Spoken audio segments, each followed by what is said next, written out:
but we got smacked, but we got smashed, but we got smacked, but we got smacked, but we got smashed, bro.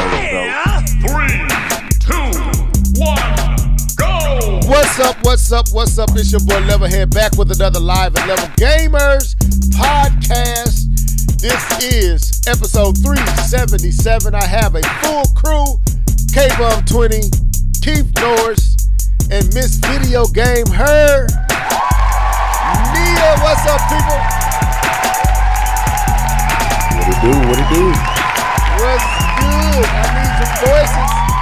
But Sure. we here to talk about a few things. Nintendo needs to thank the Lord up above for CD Projekt Red. We got to talk about, is Mario Kart World a AAA game? Keith is going to lead us in that. We got to talk about this MK Asked the Director. Mario Kart World asked the director. They had an interview. Also, we're going to talk about Verge. Microsoft games coming to Switch 2. More games are on the way. Steam coming to Xbox devices. And we got a few other topics to talk about. So, what's up, Comic Book Crunch? What's up, Darkwing? Drop the bombs. Welcome to the show. Well, what's good, everybody? Man, everything wrong week. Okay, Nia dropped out for a second, so I'm gonna see if she come back in. It's messed up right now, but she'll be back. Hey, so anyway, yeah, we are here, man, and keep my boy keep K-Bum in your prayers and family in your prayers. Hey, man, just for him being here on the night, man, he pushing through. So we appreciate you coming through tonight, K-Bum. Real talk. Absolutely. Yeah, no, I don't got a problem sharing, man. Go ahead. Let him know So I know you guys remember at the end of last podcast, I think I talked about it because I thanked the crew for being there and having the podcast, because I had lost my first cousin 2 weeks ago, and we just had his funeral that Wednesday before the podcast. But come this week, this past Monday, my wife's uncle passed away this past Monday, and this was actually the uncle that took my wife in at 6 years old. Right, her parents couldn't take care of her, and so this uncle took my wife in when she was 6 and raised her. So this actually was the man I asked when I asked my wife hand in marriage. This was the person I asked. So my wife is actually running point on all the activity. So it's a bit much. It's been kind of tough for the family. Just dealing with the loss and trying to proceed forward. So I wasn't going to make it today, but I actually got some time on my hand. I wanted to come through and kick it with you guys and hanging out with the homies today. So pressing through today, but I appreciate the prayers and the condolences from the crew and you guys out there. So I appreciate it. Thank you. In some capacity or another, know the gravity, the weight of loss. So, yeah, man, we sending our prayers up that way to your wife, yourself, and man. So that's been a lot in the last few weeks. That's a lot to deal with. Shouts out to you, Matt Jazz. Welcome to the show, bro. Nia, how you doing, man? Is she okay? There she. Hi, I was having some issues with the audio, but I'm here. Hey, everybody. Thank you for having me. Oh, yeah. So, yeah, we got a little bit to talk about on tonight. Man, Nintendo owes CD Projekt Red the hugest thank you, and I'm gonna explain why when we get there. But they need to be thanking the Lord up above for everything that CD Projekt has done with Cyberpunk and what it's doing for this system. I want to explore that on tonight. Also, man, is Mario Kart World a AAA game? Keith got into a discussion which kind of sparked this conversation tonight, this topic. Do we consider Mario Kart World a AAA game? I think most of us would say yes, but we got to explore and let Keith kind of lead the way on that. Also, man, we told y'all there was more games coming. Verge says Microsoft hasn't even begun to let us know what's coming from them for the Switch 2. And we also got to talk about this Steam coming to the Xbox devices. Man, it's a lot to go over, but we're going to cover it, and we're going to try to cover it thoroughly and precisely and get all these thoughts. And he said it's a 5A game. It's a triple, quadruple. What is it? What is 5 in Mexican? Is it quadruple? No, that's 4. That's 4, yeah. Triple. What did you say? Five and what? Spanish. I said Mexican. Cinco? Come on, man. Is it Cinco? Cinco. What? Cinco is 5. Cinco. Okay, This it's man a said, Cinco. what is 5 and Quintuple? Quintuple is 6, ain't it? Oh, it's quintuple 6. 5. Yeah, Quintuple root is cool. Okay, quintuple. Okay, my bad, y'all. I'm look. Okay, let me slap myself. Slap yourself. Dang it, early. I try to slap myself early. So anyway, that was kind of ignoramus of me to say Mexican, but Spanish. But anyway, well, it's good to hear you laugh, K-Bub. As long as you laughing, I'm okay with it. So has anybody seen any shows? Have anybody started The Last of Us yet? Anybody? Am I still on this on my? Okay, I'm still by myself. Okay, you on that island by yourself. I'll be done with school, so that's on my list of things to do. Oh, Nia, congratulations! She's a free teacher now. How I feel, Nia? The kids' last day is tomorrow. Uh-oh. My last day is next Thursday because we still have professional development days that we have to do. Yeah, well, okay, my wife last day was yesterday, and I think they got all their professional, they PA, is it PD or what they call those days? PD days or what's the Professional acronym development. for that? What's the acronym? Professional development. She said we not doing that. Okay, my wife. She said you ain't hear me the first time. Let me say it again. Professional development, but they got an acronym. It's an acronym for it. Yes, PD. That's correct. PD. Okay, PD. All right. It's like Police professional department. So next Thursday. So at least it's a week before the Switch 2 come out. Do y'all realize we're literally we just one Thursday away. After this Thursday, it's one more Thursday between that day. That's my anniversary day too. So my wedding anniversary. So I already asked my wife, "What do you want to do, babe?" Cause I'm gonna be switching to. Well, I'm taking off. I'm gonna be off. So my birthday is on that Sunday. And then I already let them know what I want. They want to get me my son's supposed to be getting me the Pro Controller, and my wife is getting me the game we're going to be talking about tonight, Cyberpunk. Yeah, so I have Mario Kart, Cyberpunk, and that Shannon's game. I might get that, and that'd be my. I may double dip on Street Fighter 6. I don't know, man. I'm contemplating. I gotta see what else is there, but or I need to get me that. Give me a card for my storage, another SD card. Yeah, SD card. So, but Is it cross-platform? Huh? Did they say it was cross-platform? What's that?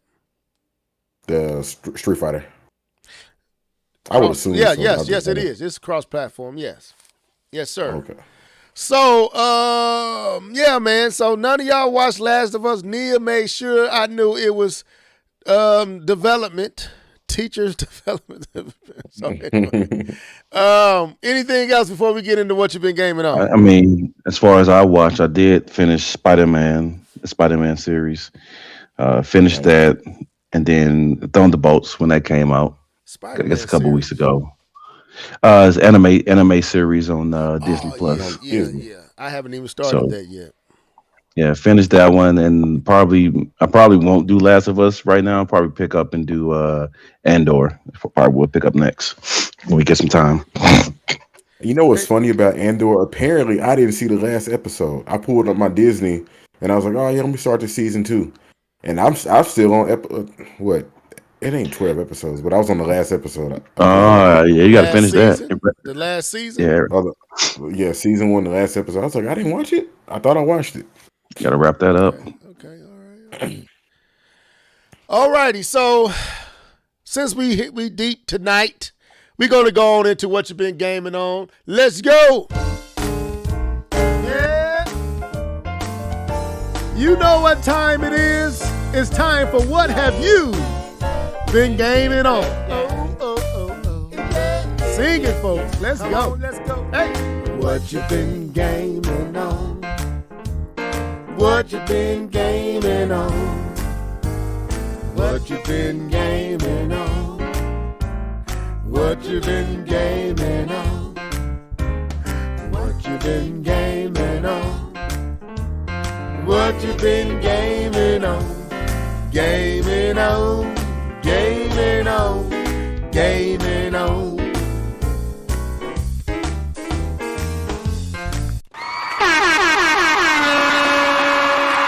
All right.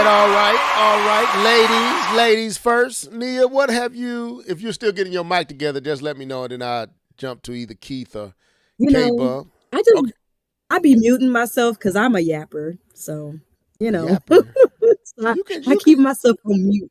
I don't want to interrupt anybody. Oh, okay. But you be talking about how the scene. Well, K-Bub, I like that. And we can't hear nothing you saying. Like That's what that, you're doing. but I'm a black woman. Sometimes we just say things, But go ahead, you got it. Okay, so all right. So people in the chat, don't judge, okay? I feel like I'm a judge. I've only said this out loud to Keith, okay? He's the only person who knows my truth. Okay, but before I get to there, I'm gonna tell you what I've been gaming on, all right? So, of course, like last time, I'm trekking through Expedition 33. For those of y'all who already know, y'all been watching me or watching the podcast for a while, y'all know I'm a teacher. I've been in teacher mode, hard body for the last few months. The end of the year is always very crazy when you're a teacher. So I really only get a chance to play video games like I really want to on the weekend. So I've been playing Expedition 33, which I love, by the way. And then I decided to go ahead and jump into South of Midnight last weekend. Which I'm so early in the game. Nia? South of Midnight? Yeah, Expedition 33? Okay. Yeah, I've been gaming a little bit. So but I am early in South of Midnight, I will say that. So I don't really have too much to report, except for everybody, knows that the art style is very beautiful. I really love like the claymation type, stop motion type of style. I think it's very beautiful. And it's actually very, very beautiful when you actually play the game in person, more so than, like gameplay videos and things like that. I really love where the story is going. If you are an African American or Black American, you will feel immediately connected to the story if you're, somewhat kind of connected to your ancestry and your roots. I can say that. And I do like the dialogue, like the voice acting, like everything about the game is very high production. It's very, very stellar work on behalf of Compulsion, which I knew they would because they did a lot of other really, really good games. So the gameplay, it is an action. It's kind of like an action type of game. It has some RPG elements that requires you to like upgrade your character, upgrade your skills. There's dodging involved and things like that. And this is the part where it's like, don't flame me, bro. Okay, people in the chat, don't flame me, okay? I was telling Keith, I was like, bro, listen. I don't know if it's because I'm a tired teacher. Like, bro, I'm sick of dodging. I'm sick of parrying, bro. I'm sick of jumping. I'm just tired. I'm tired, y'all. And like Truth I love is, I'm tired. I'm so tired. I'm so tired. I'm so tired. Yeah. But like, don't get me wrong. I love Expedition 33. I love South of Midnight. Maybe, you know, over the summer when I'm a little bit more rested, I will feel more connected or feel like I actually want to delve deeper into the gameplay. But I'm just kind of taking my time, y'all. I'm tired. I'm tired. That's why this is why I like in my older years to play games like Hello Kitty, Animal Crossing, because they Oh don't require Lord, me to jump. They don't flame, require me flame, to parry. flame, flame, Like that's flame something on Johnny Storm. that Flame is on. that back in my younger days, like I was into the Twitch shooters, you know what I'm saying? Like I was really good at Metroid back in them times, but like I'm tired, y'all. I'm tired. That's all. It's That's all I just got. sad. That's all I got Yeah. for you. Hey Nia, That's all I got. you got the right to be tired. If you like my wife, that's all she man. So I understand the teacher's plight. I see it every day. That's why I wash the dishes and cleans up the kitchens and all the stuff because she's be tired. She be tired, boss. She said, I'm tired today. Don't bother me, kids. Just ripping and running. Does she hear me, Lord? Let me talk. Stop talking a little. Low. Kids be running all around the house, messing up. Food all over. Anyway, so I understand. So looking forward to next Thursday. You won't be tired no more. But anyway, I get it. I be falling asleep. If it's anything to you, I be falling asleep in the middle of games. Lord have mercy. I know, ain't it sad? I literally be sitting there and my daughter told me one time I was playing Mario Kart with them. And I'm thinking I'm racing like they racing. And my daughter said, Dad, wake up. I'm like, huh? I'm asleep. Oh Lord. I'm winning and dozing at the same time. Hey, but it was fun. Anyway. Who wanna go next? I'll go. All Go. So yeah, she did tell me that, and in the midst of her telling me that, I was also probably playing a game at the same time. So I decided to jump back into Scarlet Nexus. I bought it. I actually bought it Is that on a Xbox. JRPG? Nah, it's more of an action type game. It's like it kind of reminds me of Astral Chain a little bit. Okay. In that same type of vein, game like that. It's not necessarily like a Bayonetta, but like Astral Chain, because you get to use these like I don't want to call them hypnotic, but it's like these powers where you can move things with your mind. What is that called? Telekinesis. Telekinesis, yeah. Yeah. So you Dang, can do like remind me of telekinesis. being able to say that big word. I thought I was finna be sounding so dope. You gonna be go ahead. Telekinesis. But yeah, you can use telekinesis along with combat and fighting and things of that nature. But it looks good. I haven't really got too deep into the game, but I'm getting there. And I've also been still playing Star Wars. Played a little bit of Star Wars over the weekend, and I also decided last night, just one little gaming session, I decided to play Spider-Man 2. Still ain't finished that game. Kind of put it down. Wow. But yeah, I played Spider-Man 2. Well, you building up that catalog like level now. Them unfinished I know. games. You know what? I Let me get gotta on my finish serious, some games. Let me get on my serious tip because I felt that jab coming. As soon as he said he didn't finish it, I felt my name was finna be provoked into the situation. I'm gonna let you have it tonight, K-Bum. Nope, I'm not even gonna mess with you. I am jokes, all the jokes you need, get them off. Go ahead, Keith. I'm not even gonna come back at you on tonight. You got it. And the last one, I turned on Cyberpunk. You know, all this Cyberpunk talk, man, I had to see what the hype was about. You know what I'm saying? I had to turn on, see if my game looked better than the Switch too. But yeah. But yeah, that's what I've been gaming on this week. Okay. K-Bum, did you want to go or Yeah, I'll go. Okay, go ahead. I haven't been gaming on too much, because of life. But when I did get a chance, playing a little bit of Marvel Rivals as usual.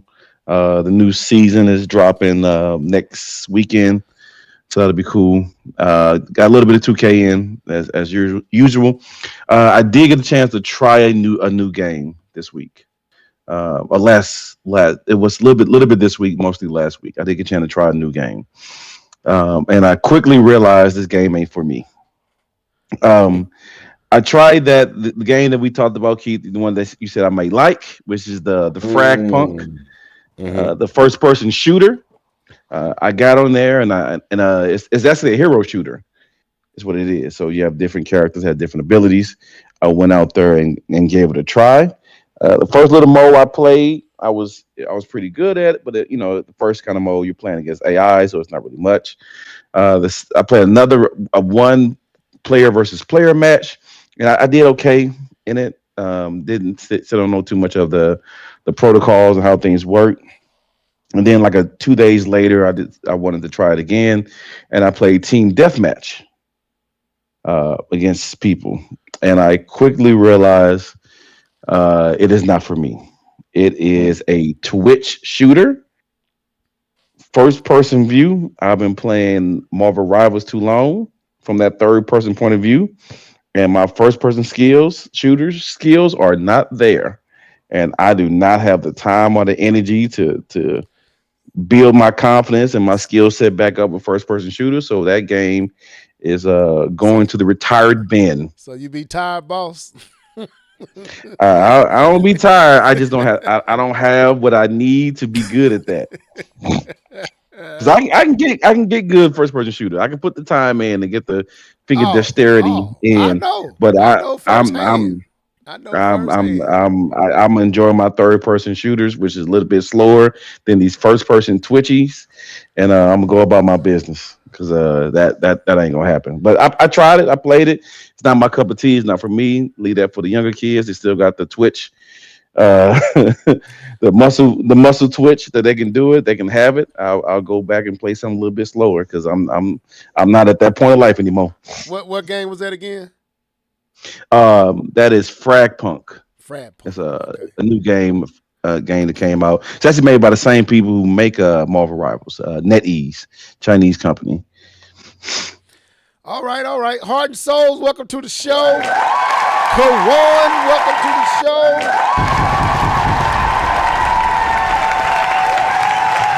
Three, two, All right, I guess it's my turn. So, what have I been gaming on? So I got a little gaming in this week. 2 games in particular, 3 games actually, but I just really want to talk about 2. So I jumped back into Astrobot, and the fellas kind of know where I'm going because I kind of talked about it in the chat.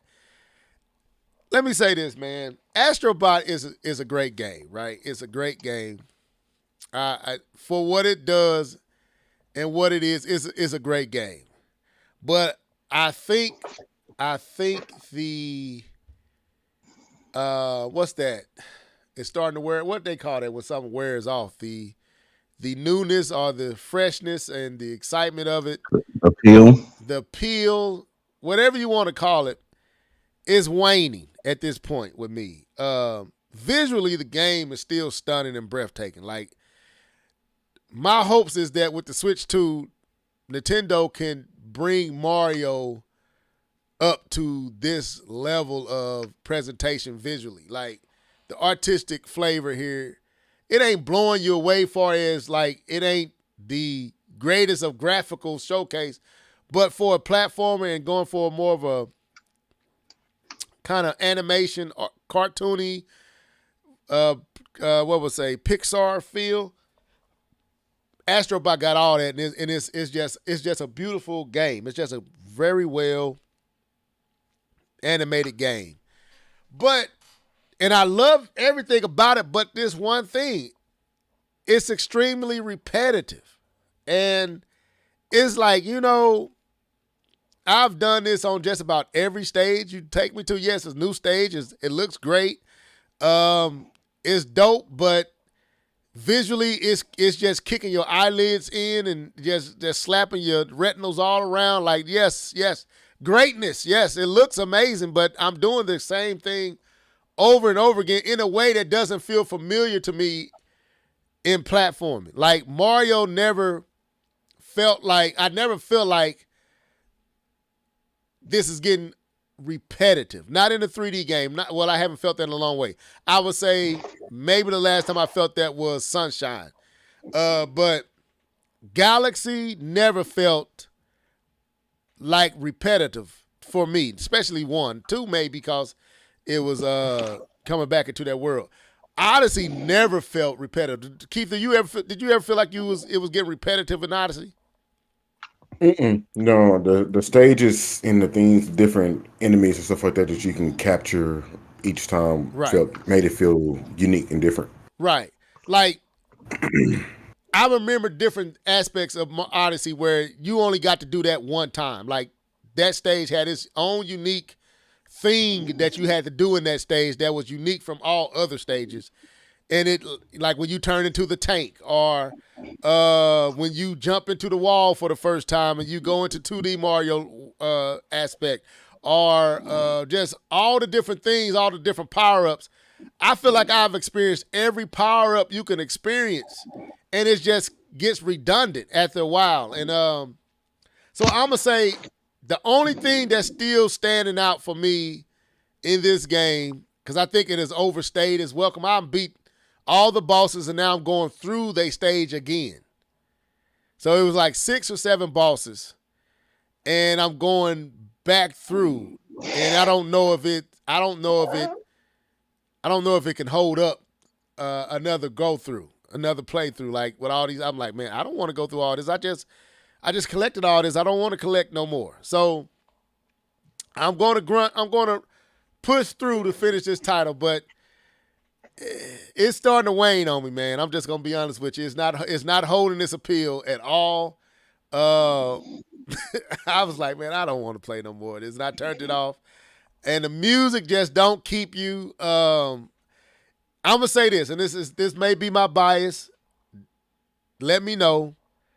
I feel like this. If Astrobot, as dope as it is, and as much as I was begging for it, and I got everything I wanted out of it, it was great. I just think it's overstaying its welcome. If Astrobot won Game of the Year, I don't understand how Odyssey didn't. I'm just gonna say that flat out. If Astrobot, it either had to be because there was not much else out there to compete with it, or something, because Astrobot is not Odyssey. I don't care what none of these reviewers say. It's not the greatest platformer. The nostalgia wears off really quick. It's extremely repetitive. There's nothing to really tie you to it other than the nostalgic aspect of finding these characters.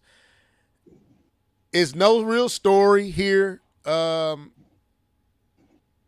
It's outwearing its welcome. I'm just gonna be honest with you. And I was begging for Astrobot, and I enjoyed it, and I'm still enjoying it. But it's slowly waning on me. So anyway, it's not Odyssey, it's not Galaxy at all. Just being honest. Yeah, that's right, Nia. Odyssey was. Nia, talk. No, don't put it in the comment section. You here with us today. I didn't want to interrupt you. You were on a roll. I wanted to hear what you had to say. Go ahead. Well, I want to hear what you. Yeah, Odyssey was competing against Breath of the Wild, wasn't it? Well, I feel like that's the reason why it lost, because it was competing with Breath of the Wild, which was like, kind of like they kind of flipped the whole Zelda formula on its head with that one. But I do feel like if Breath of the Wild was not in the equation, Odyssey definitely would have been a big contender for Game of the Year that year. Okay. Because, I mean, I'm just being honest. I no knock to Astrobot. I'm just saying, y'all remember the praise it got, and it deserved it. I'm happy that it won Game of the Year. I'm happy that it's here. It's just, it don't have enough in this game to keep you satisfied. They have ran out of tricks.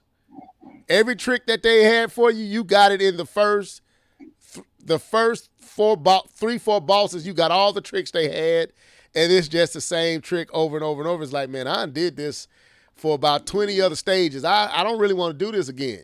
And it's just another setting, same stuff. The greatest stage I've played so far is the Kratos stage. That was probably the most different breakaway from the norm so far. Everything else has been kind of did that, done that. Been there, done that. Anyway, the other game I played was one of my favorite games of all time, Fogar. Jago. Y'all know what I'm talking about. Orchid. Ultra Combo. That man, look. Oh, I forgot I did play that too. Yeah. Killer Instinct Gold, man, was my favorite, one of my favorite games on the N64. And as soon as I turned it on, all those feelings rushed back in. I remember going to Best Buy because we had got the N64 and all we had was Mario 64. And, you know, those games was, y'all talking about expensive. Those games were 80 and 90 bucks. They was not cheap.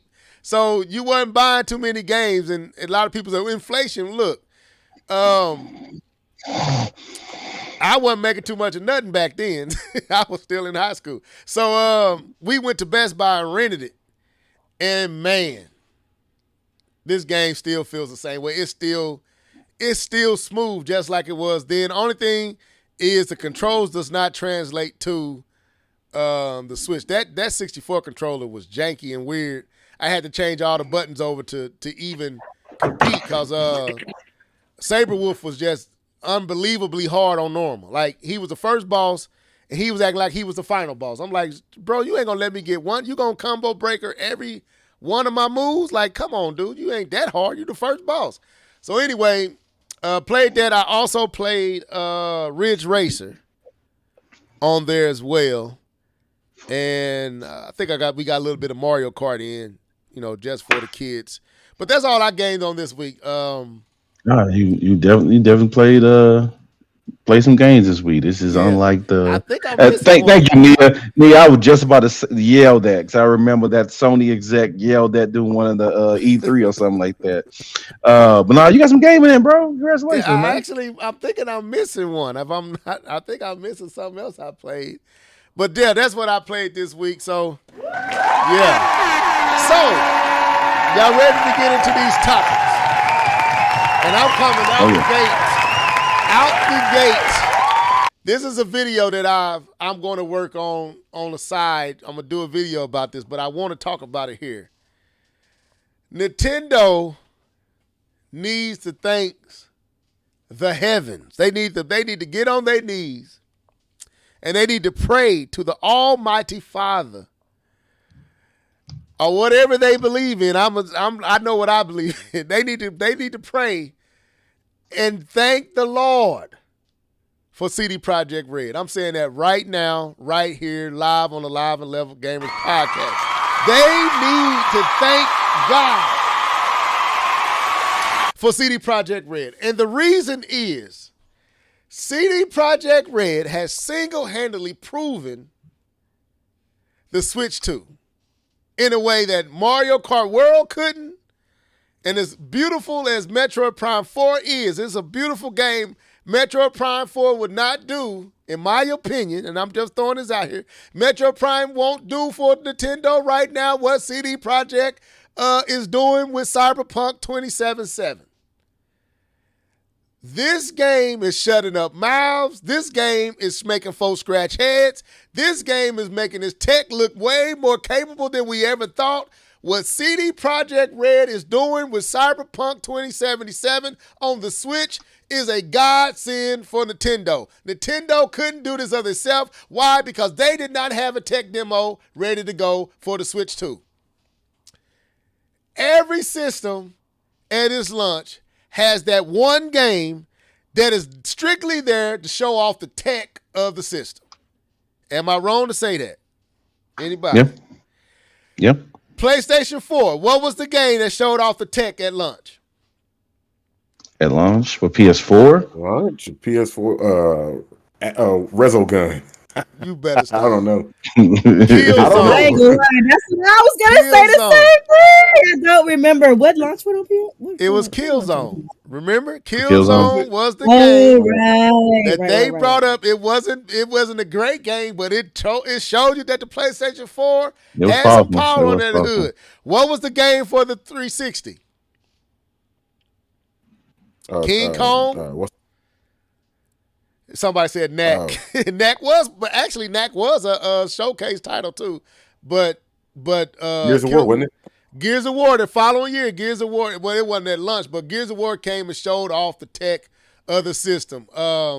Killzone showed off the tech of the system, both PlayStation 3 and PlayStation 4. With the Nintendo Wii U, what did they show? They showed that high-res Zelda and that bird flapping through. Everybody has that one game that's there. And Nintendo Land.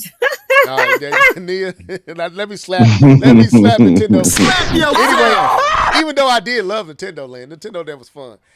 It was the way that they ended that. That was one of the most depressing presentations. Anyway, so what game does Nintendo has? Well, they do have a game. They have Metro Prime 4, right? But I noticed something. K-Bum, and at the time I didn't get it because I'm looking at it, and I'm looking at it through Nintendo eyes.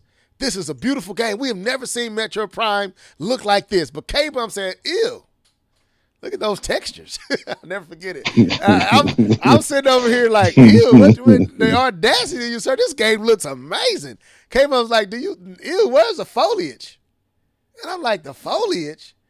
Ew. Look at those textures, man. Look at that light. The light ain't shining. The metal looks dull. So I'm like, wait a minute. K-Bum is not a Nintendo guy. K-Bum is looking through a different lens. And so that made me kind of pause. I was like, okay, even though Metro Prime looks amazing, Metro Prime 4 might not be the game that really showing off the Switch 2 because it is a Switch game just being up-res to the Switch 2. That game that Nintendo needed that's really doing the heavy lifting. Yes, we know Mario Kart World is going to sell the Switch 2. But you need that game to prove the tech. And Nintendo did not have that game. But the ram in the bush.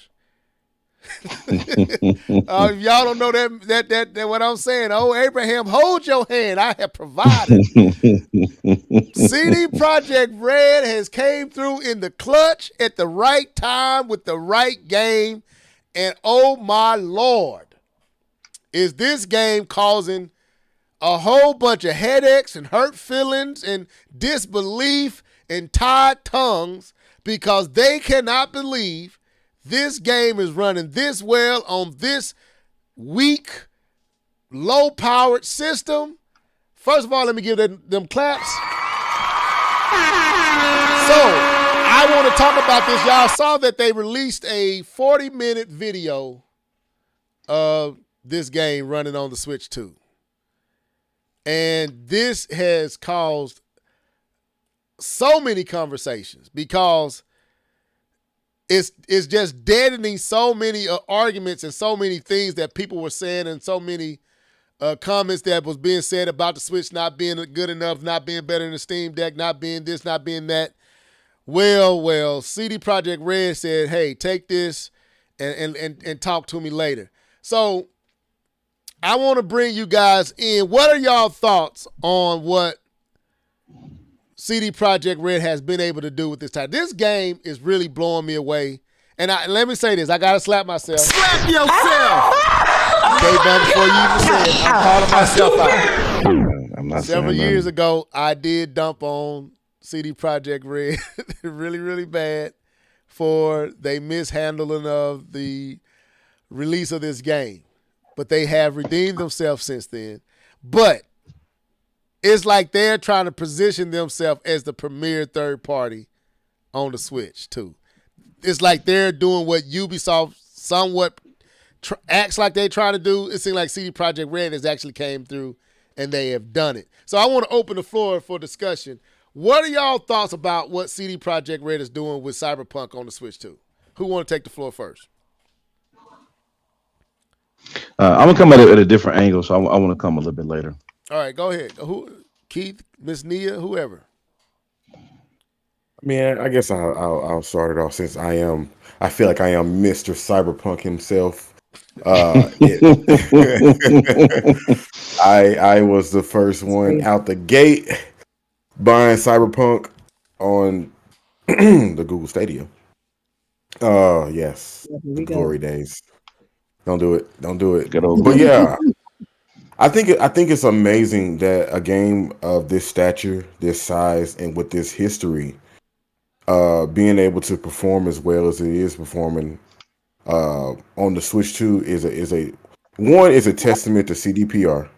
I think they are head and shoulders one of the best devs that we got out there who don't just give up. You know, any other developer probably would have just hung it up and said, you know what it is, it is what it is. We're just gonna let this game die, and they didn't do that, and they kept putting out patches. They did eventually get the game working on the PlayStation 4 and Xbox One uh, before they Hmm. officially ended production on it or development on it, Support, and then they support. went support on it, and then they went on to do the Phantom Liberty.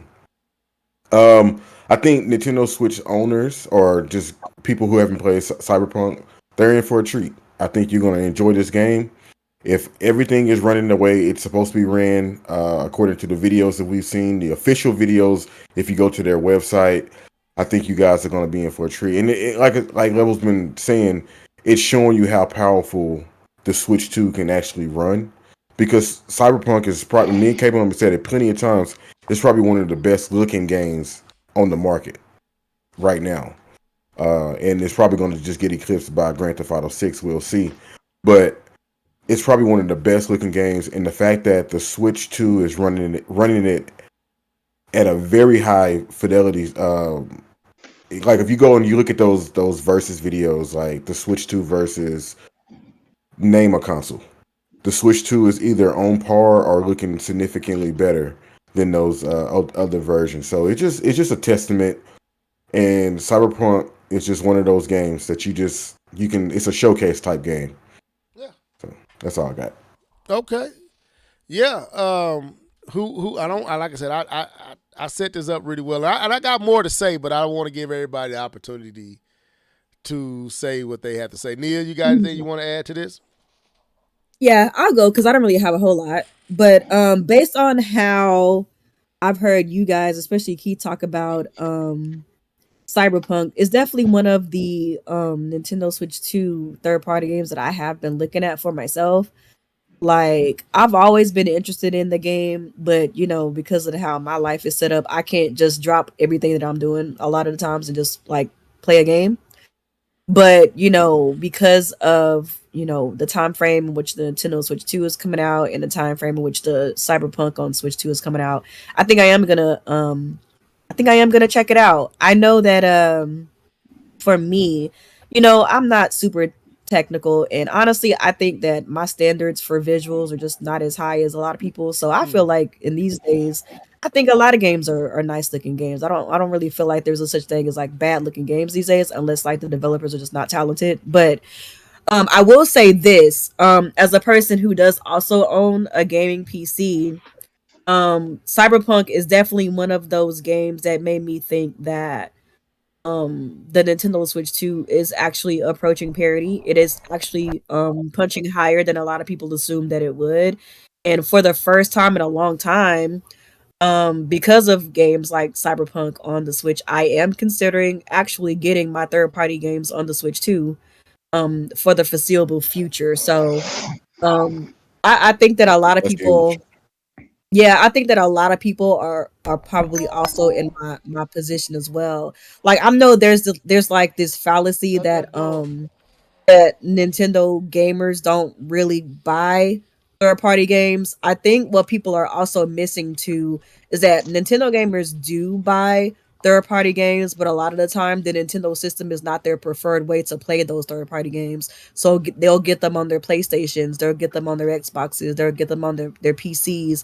But CDPR has done such an amazing job with Cyberpunk that I think that a lot of Nintendo gamers, including myself, are actually considering making the Switch 2 possibly, if it continues on as it is, a primary platform for all types of games. So that's all I really have to add to that. Okay. I ain't know you was finished. You said that's. I thought you was still going. I mean, I don't Uh, really have a lot to say, you know.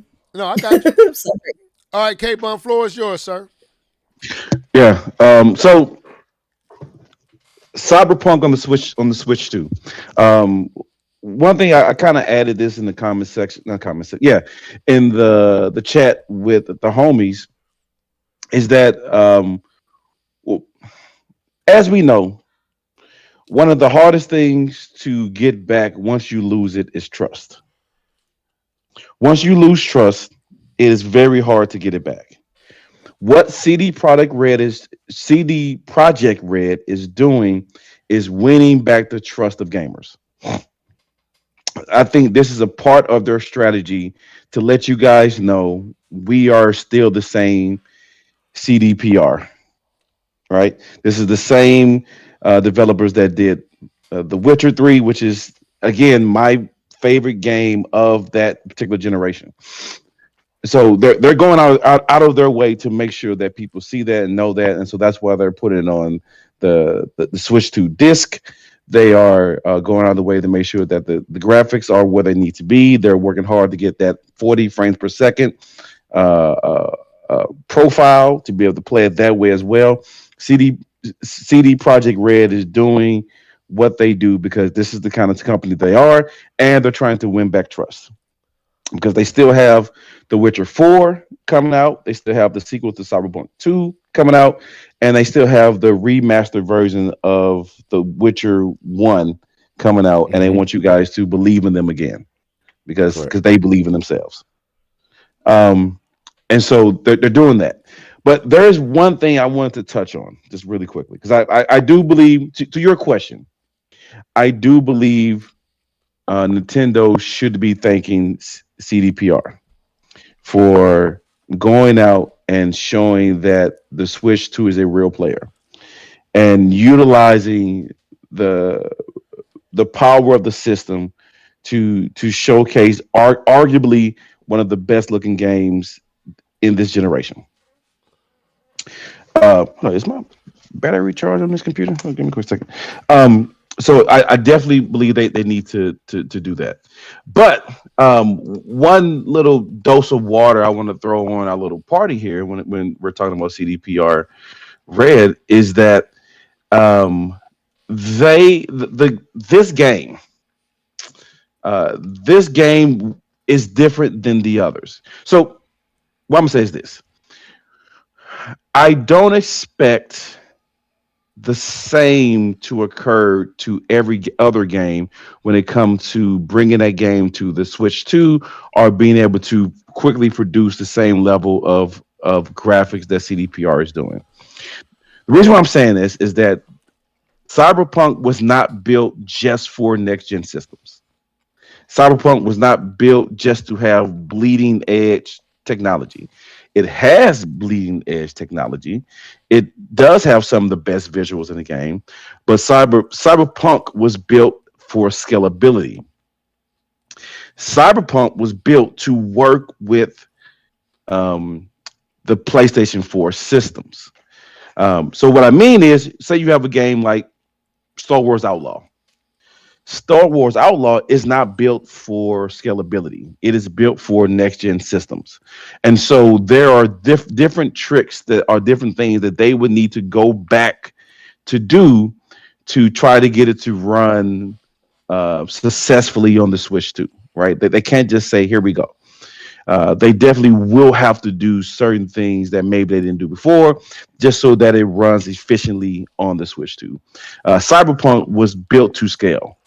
It was built to scale down if needed and scaled up when needed. And so they already had these tools at their disposal to kind of scale the game up from the PS4 version to the Switch 2 or to scale it down from the PS5 version or the PC version to the Switch 2, right? Those tools are already built into the framework of the system, or I guess the better word to say, it was built into the engine of the system. That's the best way to say it, so that they can scale it the way they need to in order for it to produce the highest level of quality on the given system that they are. So I guess what I'm saying is I don't expect every game to kind of be this love letter similar to CD Project Red. I think because of the scalability that the game already has built into it, allows them to showcase it in such a manner that they are. And don't get it wrong, I am not dissing either the Switch 2 or Cyberpunk. Remember, I have also ordered a Switch 2. But I'm what I'm trying to say is that this game was built to scale up or scale down, and they're the ones taking it serious, and they're trying to produce the best quality graphics that they can. And I definitely think this is to the benefit for Nintendo, and definitely showcasing to others that hey, this is a player in the next gen systems, and yes, it can do these type of tricks, especially with the DLSS, utilizing that for games, and also using some ray tracing when appropriate. So to answer the question, yes, level. I just want to add some details around it as well. No, that's fine. I was gonna kind of add to what K Bomb was saying too. Like I agree with you 100%. I feel like the real test is gonna be how games that are made for like the current generation right now are going to work on the Switch 2. I think that's gonna be the real test. And I will be very, very curious like when the Switch 2 um actually comes out just to see like what level of quality DLSS is going to be. I know that they took that update off their website about VR. Apparently, according to people, VR only works in handheld mode. Is not quite yet working for docked mode. So I'll be curious to know if Nintendo will eventually like update the system in the future that allows VR in docked mode. But I feel like I don't know. Maybe it's because I'm an Nvidia fangirly, I guess. I just feel like it just kind of depends on how efficiently Nvidia was able to make the chip for the system.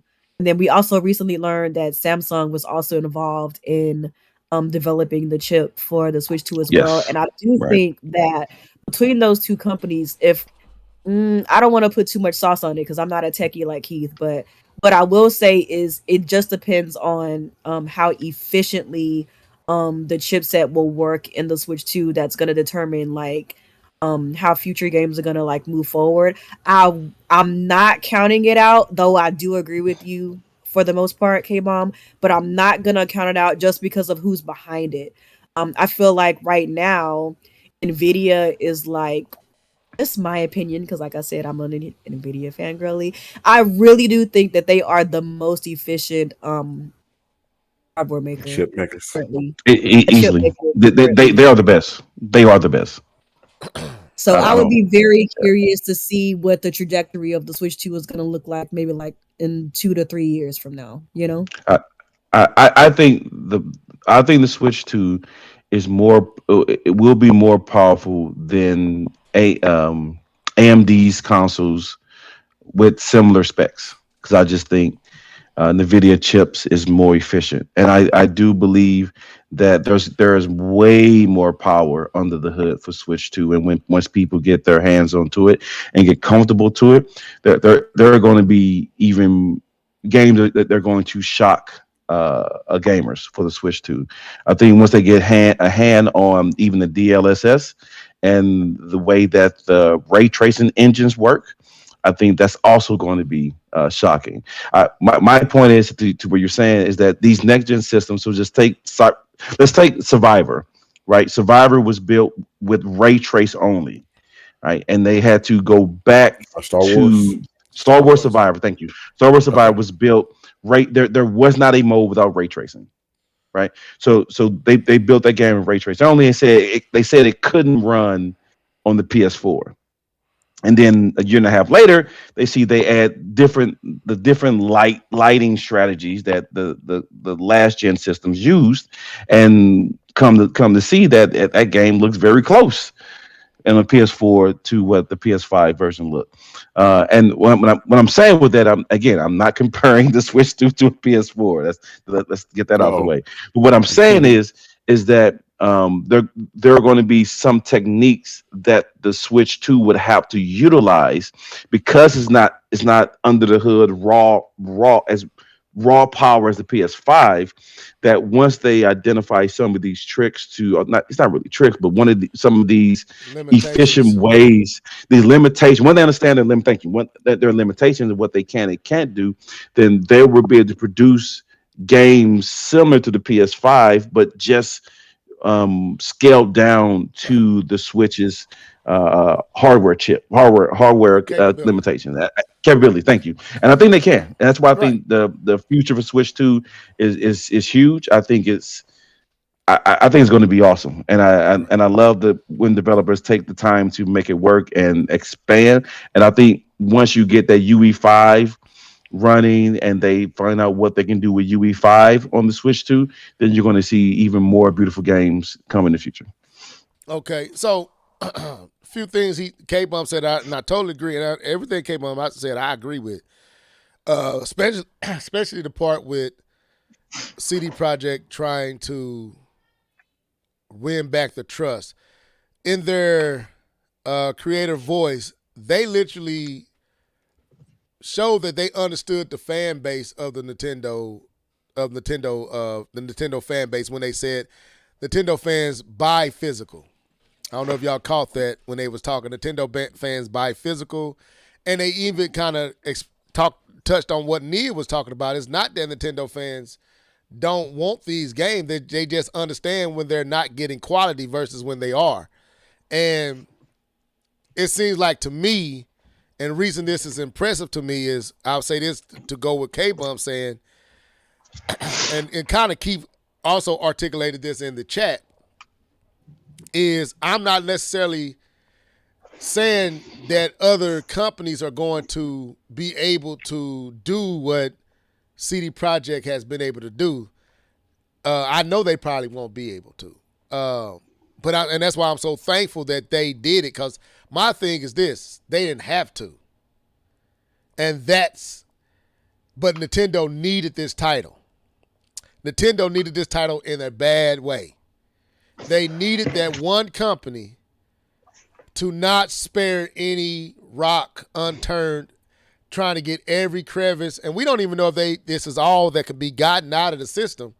But to meet lunch for CD Projekt Red to spare no expense in getting this game to the quality that it is right now is, in my opinion, doing more for Nintendo outside of the fan base than any other title on the system.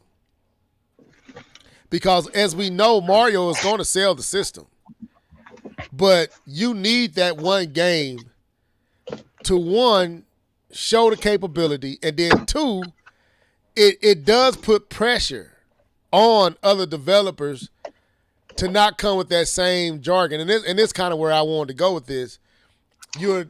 While you may not be able to do what CD Projekt Red has done with Cyberpunk, and Cyberpunk is probably the most technical game out this generation, probably outside of something like a Last of Us or something like that. Could we say, is that what we would say? Is that agreeable? But let's also keep it real too, level, because of where Xbox is currently. Yeah, They're gonna find a talent.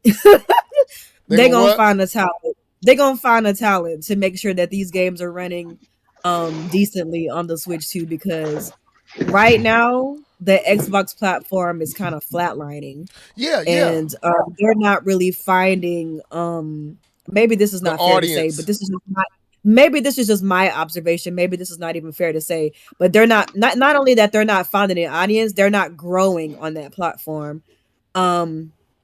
Versus like the PlayStation, like even the PC has seen a really big boom in like recent times. So I feel like CDPR is doing what they're doing because they just simply have the talent. They have the talent, they have the know-how, they have like the eagerness to get it running at a quality that people would approve of on the Switch too. And a lot of these people, like a lot of these third-party companies, they're saying how much money that they're pouring into these games. The development cycle of these games are getting much longer. They're gonna find the talent to make these games on Switch 2 if they feel like it's gonna be another way to grow, not only grow their revenue stream, but also to get new customers as well. It's Right. not like how, for example, during the Wii U days when the Xbox 360 had just come off of like this really big high, and then the PlayStation 3 had finally taken off, and like it's kind of like, okay, here little Nintendo coming late to the party, kind of in a corner. Like now, Nintendo has found themselves in a market where they have the potential to be one of the premier. Not saying the primary. I think PlayStation is gonna continue to be primary as long as people continue to buy into that ecosystem. But they're finding themselves in a position to where they have a potential to be one of the premier platforms, considering that the Xbox platform is kind of flatlining. Even though PC is growing, you know, a lot of people are still not there 100%, is not really as mainstream as console gaming. And then now we're in this new space where developers are kind of like climbing over themselves to make like a Steam Deck compatible version of a game, or like make it compatible for like these current gaming PCs that are on the market. So I think that we're finding ourselves in like a very new era of gaming, on top of the fact that shout out to my homie Darkstar DRK301. He made a video a couple of days ago talking about how the Nintendo fan base is not what it once was. Like it's no longer us, where we came here at the dawn of gaming. Like we've been here, you know, when gaming was still an emergent entertainment platform. Like now we have so many different types of gamers. We have the old heads like us. We have these new emergent gamers. We have these kids who are now they're now moving into adolescence, or they're moving into like older childhood, and their tastes are different than our old head tastes, where we went from 16-bit to 32-bit to 64-bit. We've seen them all. Now these kids was like, hey, like I'm just cool with playing blocks on the screen. Like it's a different Minecraft, Roblox. Era. Yeah, we are in a different era, and I feel like sometimes us as the old heads, we still thinking old head type beat, old console war type beat. It's not like that anymore. No, I'm with everything you're saying. My point is coming from the third party perspective, not Nintendo looking out, but third party looking at Nintendo and the platform and taking it serious. Like CD Projekt Red could have easily just ported a decent game over the Steam Deck. They got it everywhere. They could have just ported it over. They didn't have to pour this much attention into it to get it to run at the most premium, like it seemed like they are doing. Where they could have just simply... They're optimizing. They're optimizing. They could have ported it over, and it would have looked cool. And it still would have got the, I can't believe Cyberpunk is there. But it's the attention to detail and the time that CD Projekt Red is taking that I'm praising, because it, to me, places more pressure on other third-party companies to be a little bit more intentional instead of just a simple port, which they could easily do and shovelware. It sets the bar so shovelware is not the bar. Cyberpunk is not the bar, right? Are you saying? No. It sets a bar, but I'm not looking for everybody to meet that bar. What it does is it removes that excuse to say, "Oh, it's Nintendo. I'm just throw this over there." And it's like, no, this is a capable system. If you take your time and treat it like you would treat a place, like going to what Nia's saying, like you would treat a Sony or back in the day Microsoft, or still Microsoft, you can get a quality parity experience on this console that's pretty much right there with the rest if you're willing to do the work rather than just port it over. So it's like, to me, them taking that time to do what they're doing with this title, Nintendo could not ask for, because I don't think anybody else would have did it. That's my point. I don't think EA would do it. I don't think Ubisoft would do it. I don't think any other company would have done it. They just would have simply ported over their title, got it at a good setting, good 30 frames per second, oh, that's good enough, they'll buy it.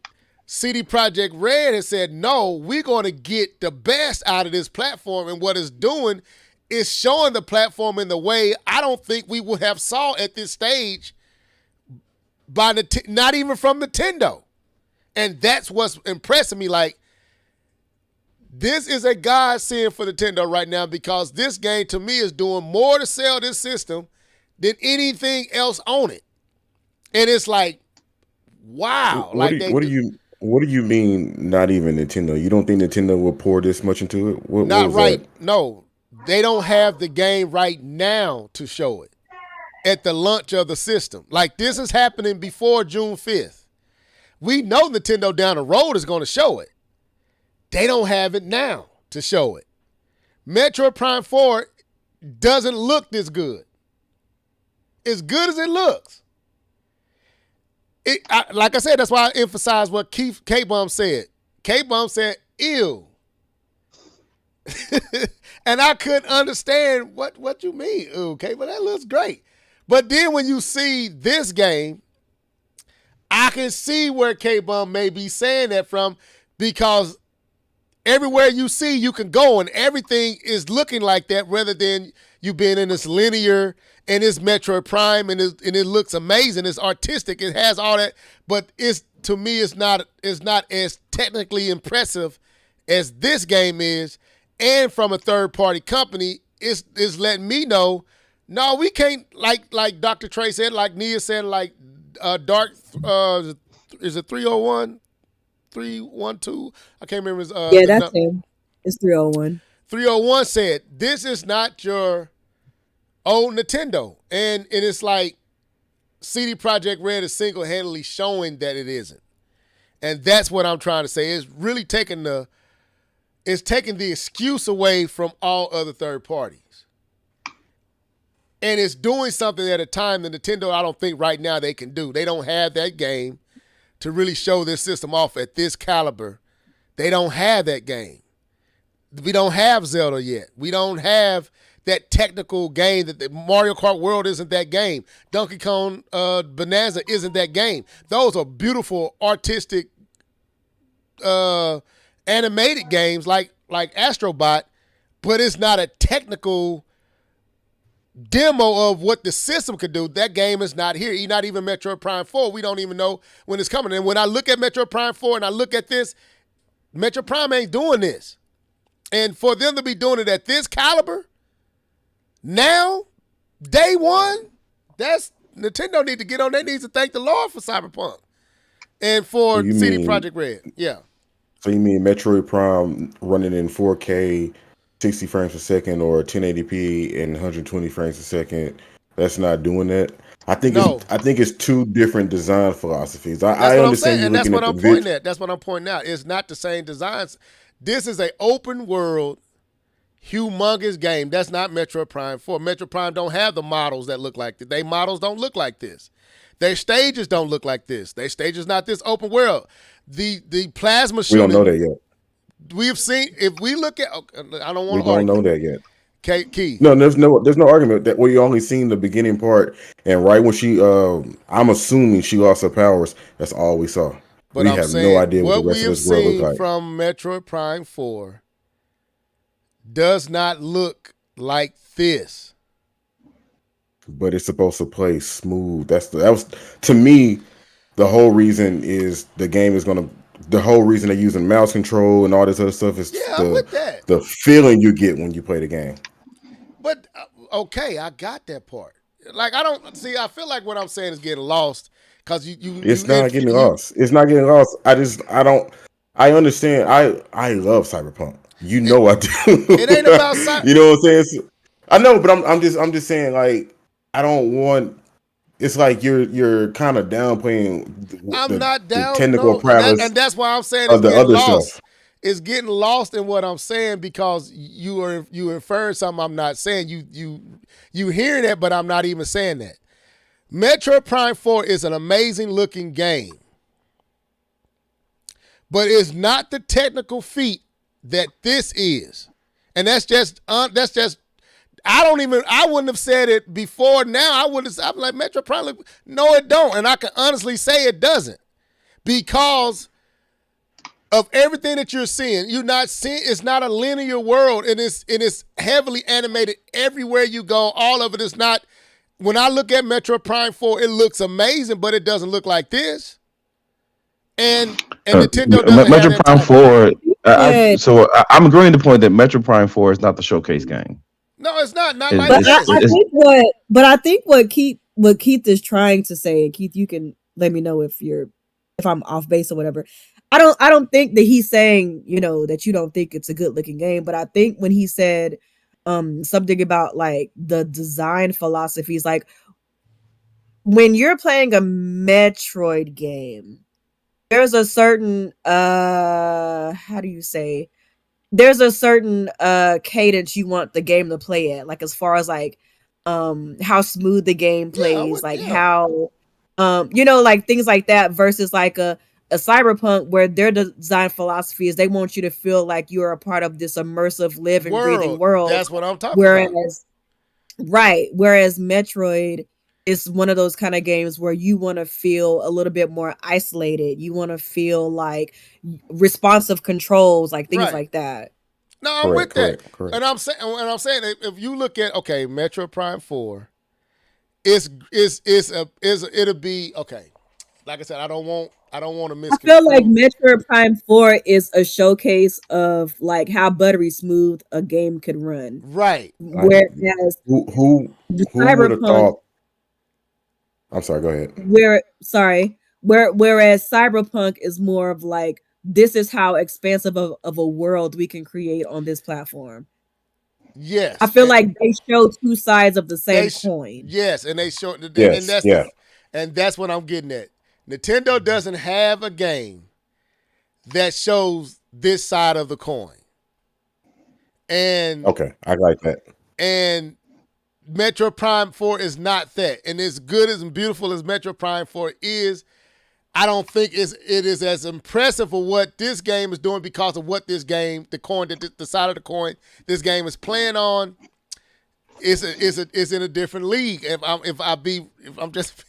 know that sounds like I'm diminishing Metro Prime 4. I'm not. It's not. It's not built to be that type of showcase. It's not the same type of showcase. Cyberpunk was built to be one of the best looking things you've ever laid your eyes on, and it is. And it is. But what he's trying to say, Nintendo is not building games to be that on that platform.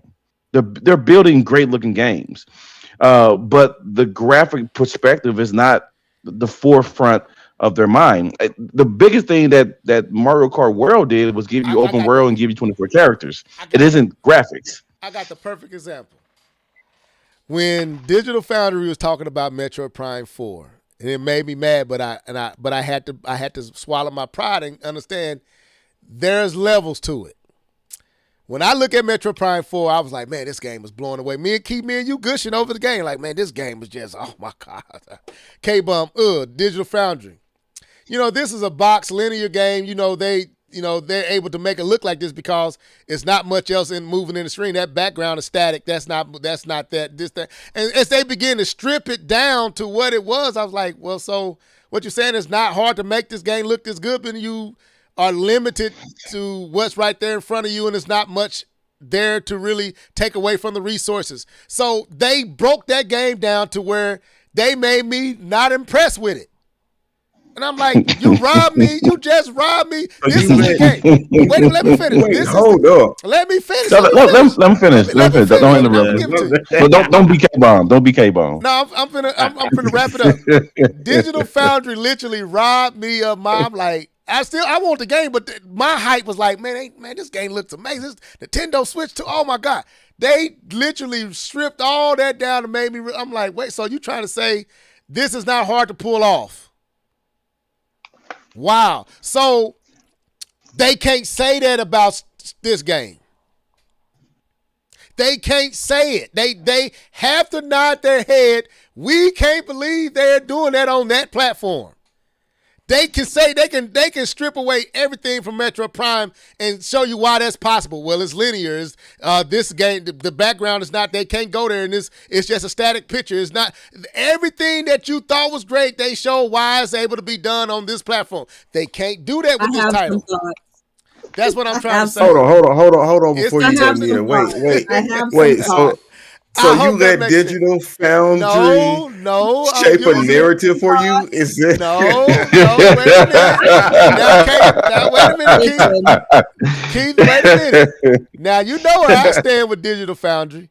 I had to sit back and like, wow, they stripped away all the thing that I thought was, man, look at them back. That's static. That's this. That's that. This that. And when it got done, that should be easy for the switch to the run. I have some thoughts. Go ahead, Nia. I'm just saying this is the game to me that it's funny. It's funny. I'm actually agreeing with Level here. So that's weird.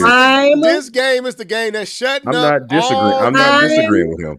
Okay, I'm not disagreeing. I will say this: I'm not going to be the K-bomb of tonight's show. Okay, I'm not disagreeing. Somebody got to. But here's what I'm saying. Okay, I agree with you about the graphical fidelity. Agree with you 100%. I think that graphical fidelity is important, but that's all I'm talking about. I'm not talking about anything else. Let me keep it real with you, Level. I cannot stress this enough. We are getting 120 FPS Metroid.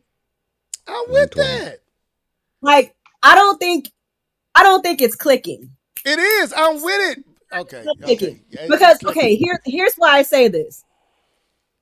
But of course, my thoughts about graphics is probably diametrically opposed to like yours. Ooh, you better use them words. Teacher like.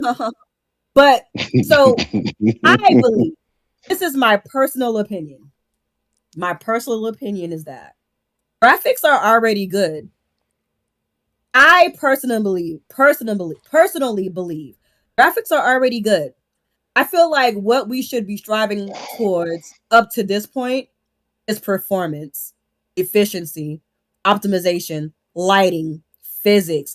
I feel like Metroid running 120 frames cannot be discounted because I feel like, in my opinion, using buzzwords, because of diminishing returns, the next evolution is efficiency. It is performance. And I feel like Retro Studios pushing towards that with Metroid Prime 4 is also a showcase of where we're going next. Let me pull up Metroid. I understand exactly what you're saying about the graphics. I 100% agree with you. I don't want you to feel like I disagree with you. I do not disagree with you. No, I know you're not disagreeing with me. I think but I feel like it's the who, not the what. I feel like you're skating past 120 frames per second. No, I'm not. No. He's just literally talking about graphics. No, wait a minute. Let's get some clarity. No, we're talking about graphics, but let's keep it real. The next step is performance. We're talking about the efficiency of a game. But where are we gonna go beyond graphics? That's not why I'm the performance of a game, and this is my opinion. I'm not even disagreeing with you. Of a game is more taxing on a game than the visuals in a lot of cases. I know that, but Level. Tell her to shut up so you can talk. I'm not telling her to shut up. I'm not never. My point is. She's right. Right now, look what I said. None of us can play the game. So everything you said, Nia, I agree. If I had to choose between Cyberpunk and Metro Prime 4, you know what I'm getting? I'm getting Metro Prime 4. You ain't gotta choose. Get both of them. Okay, so my focus ain't us. It's not Nia's and Keith's and Levels and the Nintendo fan base. It's the argument outside of that. It's the K-bomb. K-bomb ain't getting Metro Prime.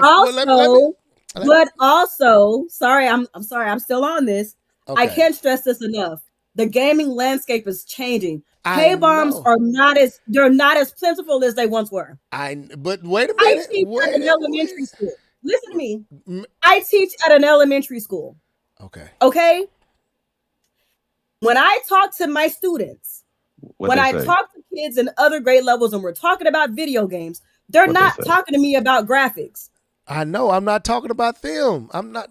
They're the new audience, and people discount younger people all the time when we're having these conversations. But again, they not playing Nia. But the people that you talking about ain't playing neither one of these games.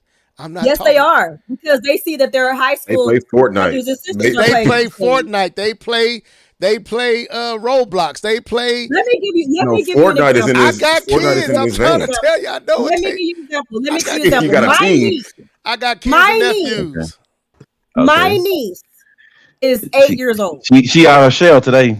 My niece is 8 years old. What I'm saying get missed. And maybe it's because I'm her nanny, but like when she's observing me play games, she's looking at the gameplay mechanics. She's looking at, oh, nanny, I want to swing my sword like Link. How you do that? Like she's watching me play Metroid. Like she is a child, and I feel like a lot of people discount children as an audience, but her gaming tastes are being informed based on what she sees. Right. I feel like a lot of young gamers, they're being informed about what looks cool, what looks fun. And a lot of the time in today's times, it's not the same thing that we're looking for. K-Bomb's always going to be there. The Nias are always going to be there. The level heads are already going to be there. But we are reaching and approaching a different demographic of people. A new age of gamers.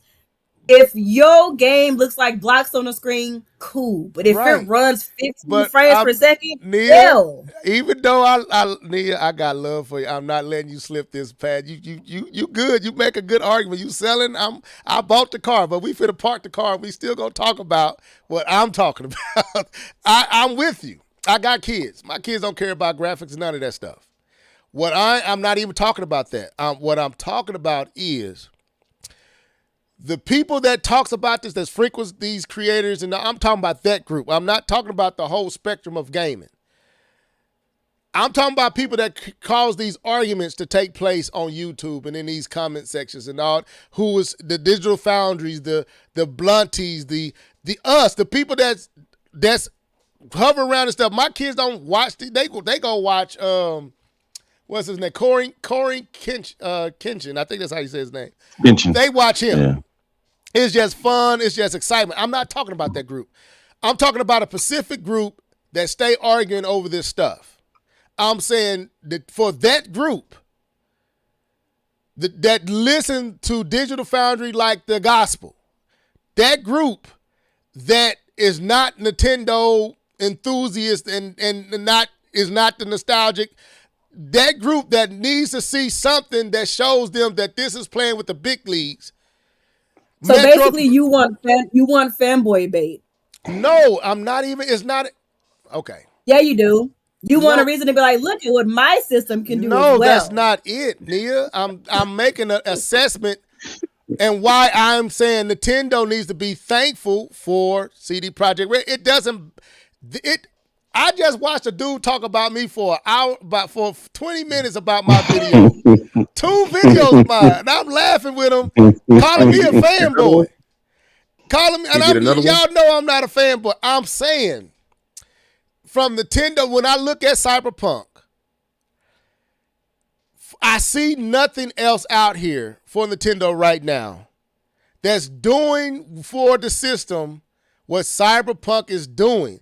It doesn't do nothing for me because I wouldn't even buy these games. I got the PlayStation 5. I don't need it, but for people who want to see this stuff, and Nintendo clearly is targeting that group, CD Projekt Red is doing it for them. Nintendo wants that group.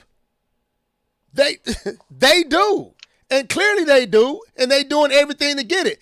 They have literally moved Metroid Prime 4 out the way. We don't even know when it's coming out. We've seen more CD Projekt Red and Cyberpunk from Nintendo and everything than any other game. And I'm like, why are they doing that? Because they're trying to sell to a specific audience. And I'm saying, Nintendo, y'all need to be thankful for them because they doing something y'all couldn't do right now in and of yourself. Y'all don't have the title to do it. And we wouldn't expect a third party to do it, but they're doing it, and they're removing all the excuses from other third parties, and they showing your system in a way that right now is a blessing. That's all I'm saying. They really doing y'all a good service. They showing that your system is a legit game, a legit player in a way that we haven't seen in a long time. All the other stuff is just inferring. I'm not saying all that. If CD product, I'm sorry, if these games did not look as good as they did on the Switch, I would not have a pre-ordered Switch. One of my prereqs of a Switch was that, and I get Nia's argument that that is not the end goal, and that is not the younger audience, but it is a subset of audience that is going to that needs to have games that look a certain way in order to give Nintendo credit, or even to want to buy the system. I'm definitely one of those guys.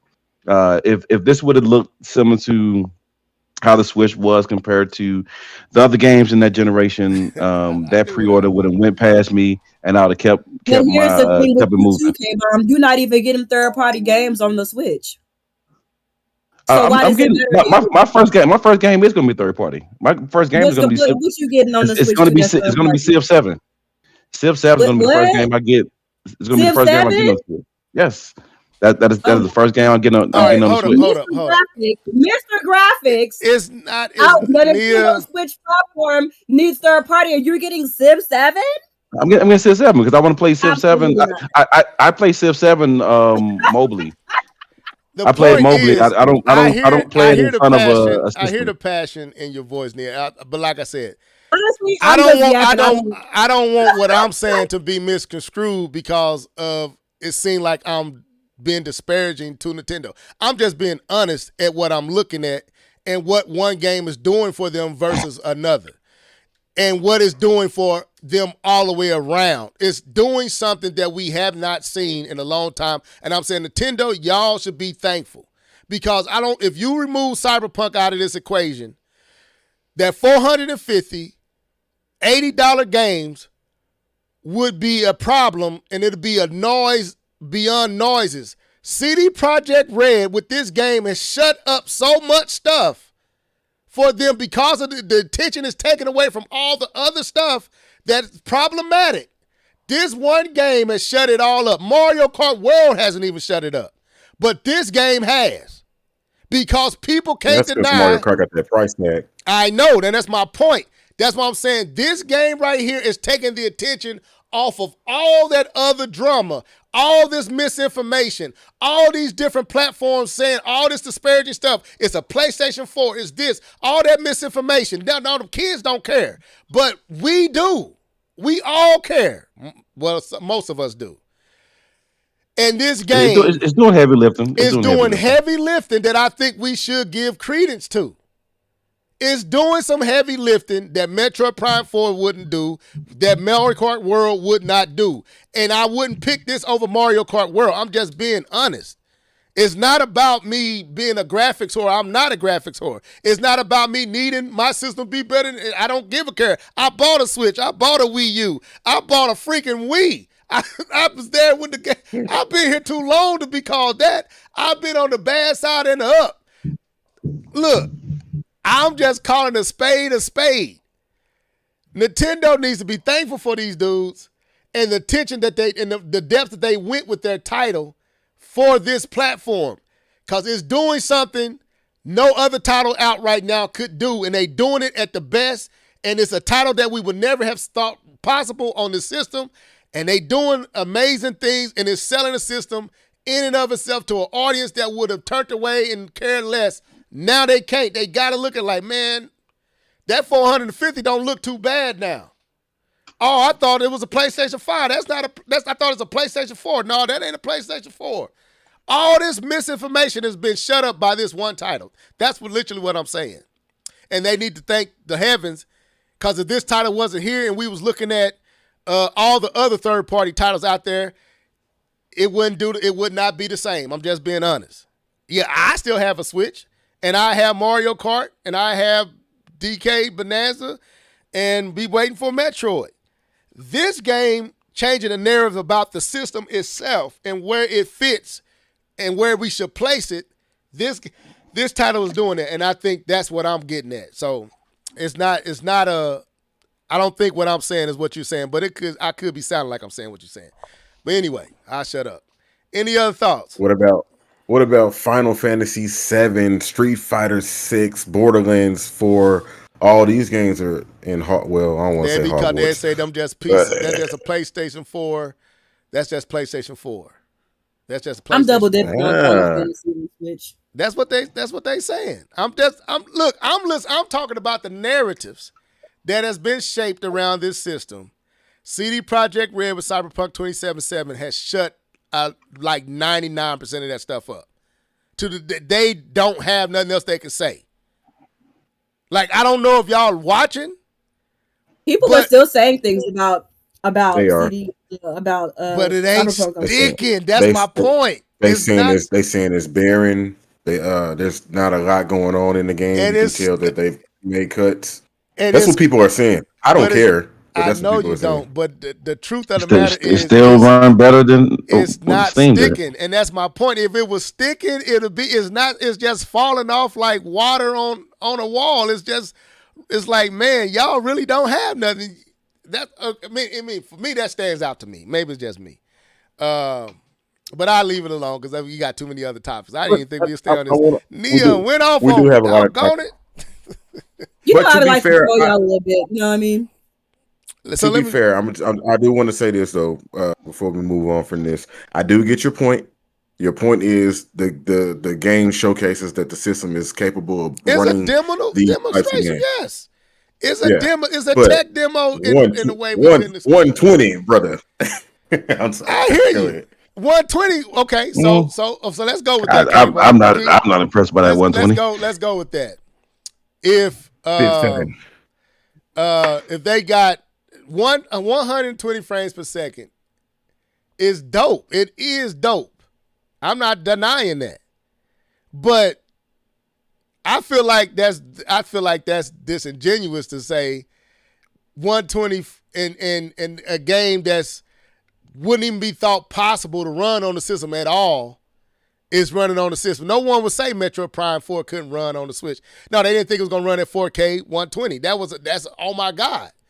But nobody thought the Switch 2 was capable of 120 frames either. Right, I'm agreeing. And I'm saying that was dope and it was crazy.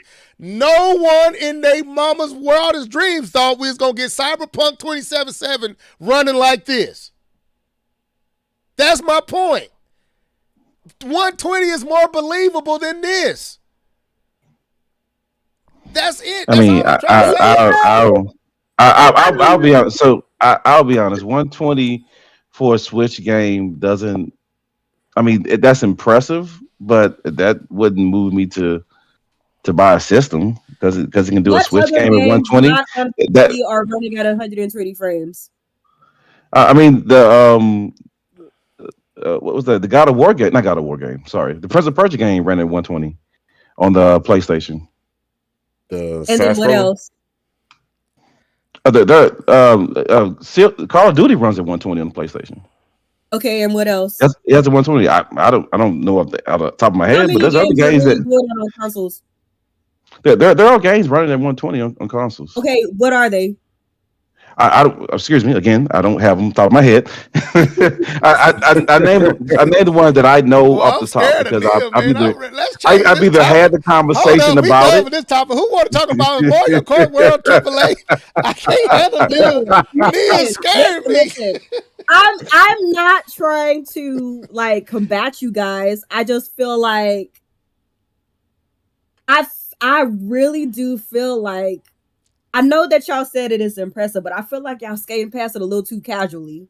No, to be honest with you, it's not the same. Two things can be true. It wouldn't push me towards a console. Two things can be true at the same time. Yeah. Yes. I agree with that. Yeah. I agree with that 100%. But like, let's not pretend like games are just out here running 120 frames per second. I'm with that. Okay, all right. Look, like let's not pretend like that's a thing that's happening. I'm not disagreeing with that, Nia. I'm not and really to the disagreeing people with in the that. chat, to the people in the chat, I Marvel love these Rivals guys. runs at 120. I forgot. I No, love no, these Darkwing, she guys not playing with us. down. She's Listen, not, and I'm I just like, love these guys down. I love them down. I really do. I'm just asking a question.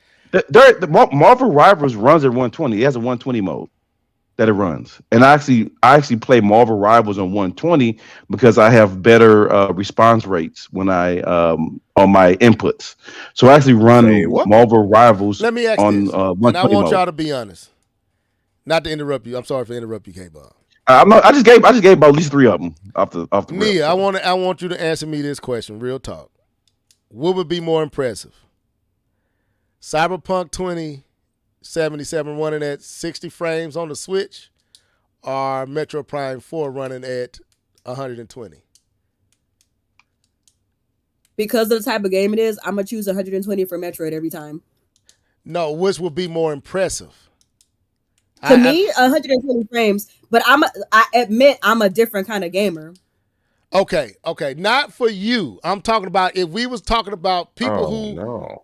not because. Well, you asked me. I thought you meant for me. Okay. You okay? Let me reframe it. What would the gaming industry consider more impressive? Cyberpunk The running gaming at industry in terms of like, ooh, the industry though, the tech, these tech heads, the digital foundries, all these type of people. Which one would they say was more impressive? they would definitely say that Cyberpunk is more impressive, but you already hear the people talking about. But no, okay, but like forget about. the performance mode is still 40, I but got then another question. when you're playing in the quality mode or whatever, it's like 30 frames. Like, I yes, know. they're impressed with the graphics, but Why? like, Why are they impressed with it? Because it's open world. It has a good art style. It has a good graphical style. Is it because it takes more to run that game because of what it is at that quality than what Metroid Prime 4 is? I don't know what takes more because I'm not a game developer. You literally just said it, Nia.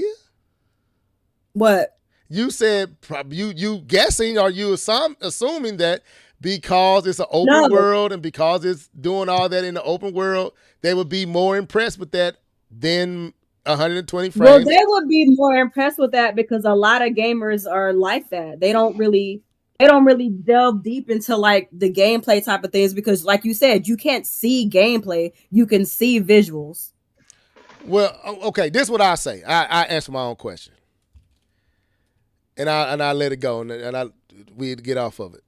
From what I've understood about what I've heard about the creation of games over the 20 plus years that I've really been paying attention, open world games take more to run because of the nature of the game, where you don't have, it's not corridor. A corridor game is easier to produce because you're cutting off areas. You don't have to produce. The game is not required to produce those visuals all at the same time, so you can allocate more resources to what's right in front of the person's eyes, right there at the corridor. Whereas an open world game, everywhere you see, that's rendered real time at that time. So for me, that's why I would think they would say a game like Cyberpunk running at this fidelity on a Switch 2 is more impressive than a Metroid Prime running on the Switch 2 because of the nature of the what it takes to run the game at that quality because of the nature of the game. That's all I'm saying, and that's where I'm coming from. It's not been disparaging to Metroid Prime 4 or 120 frames per second. That's, to me, that's misrepresenting and missing what I'm saying. No, like literally nobody is saying that. But What we you can mean? move on. Like, we don't have to keep talking about this. I'm just trying to make sure I'm being Nobody is saying that you're not impressed with Metroid. No, I said I don't want what I'm saying about what I'm saying about CD Projekt Red and Cyberpunk to be misrepresenting my feelings towards Metroid. That is happening. Y'all saying I'm saying something I'm not saying. But we can move on. I just want to make clear why I think they would be more impressed with this one over Metroid Prime 4. That's all I'm saying. Any other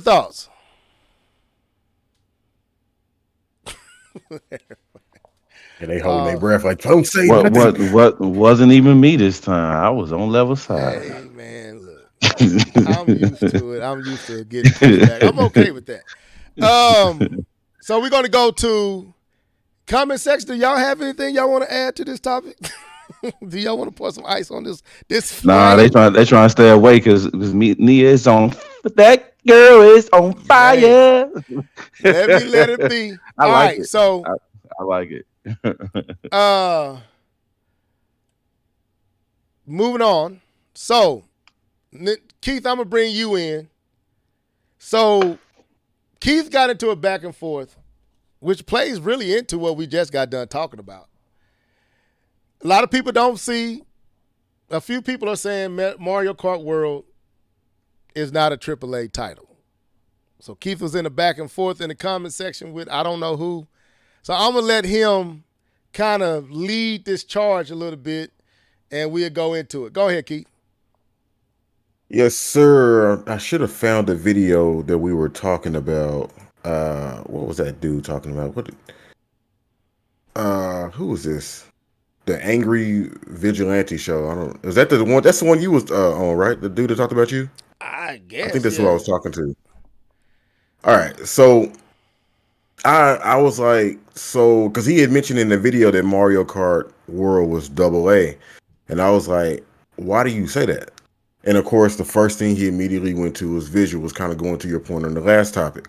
He immediately went to visuals, and I'm like, I can't say that because the quality, the production value of Mario Kart, the quality, the teams, the resources, everything that they had to do to pull in to make Mario Kart World, and then we just got that huge developer conversation today about what they did to get that game running and working the way that it is. So I just wanted to bring it to you guys to see what your thoughts were on, is Mario Kart a AA game? That's it. Actually, again, I was reading some of the comment sections. Go ahead, say that last part again.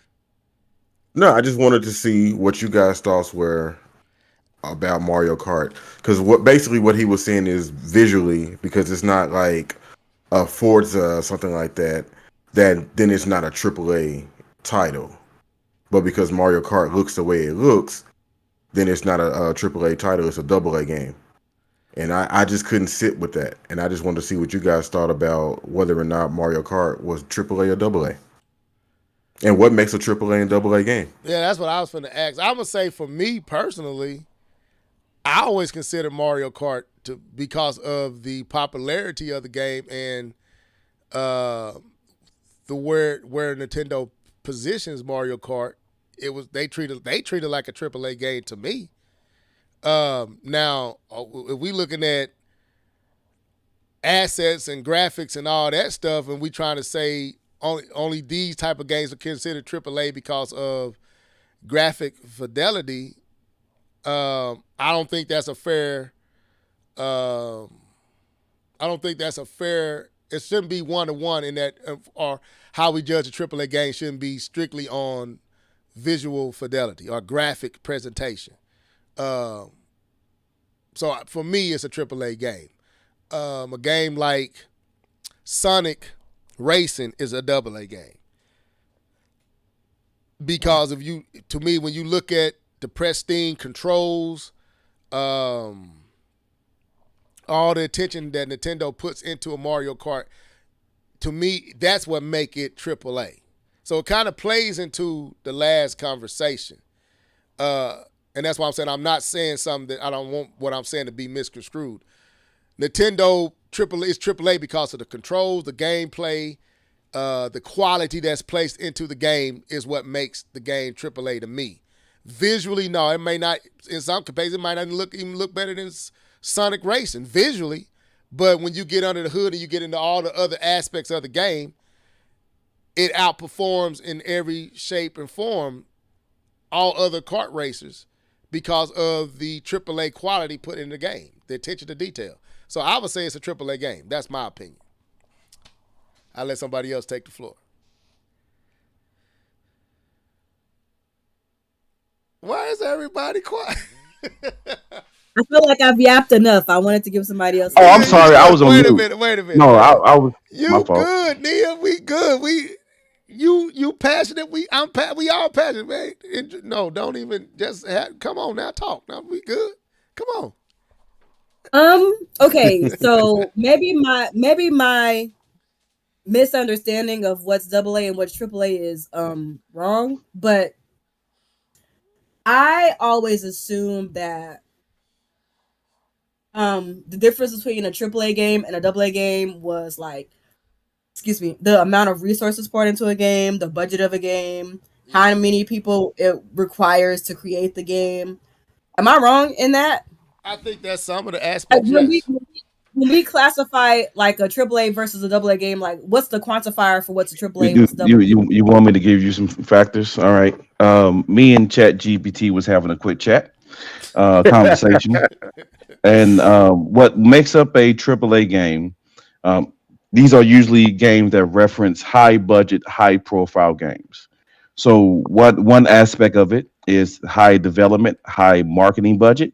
So this includes large development teams, large development cycles, the marketing behind said games is usually backed by major publishing. So that's usually like either like Sony's or Nintendo's or EA's, Activision.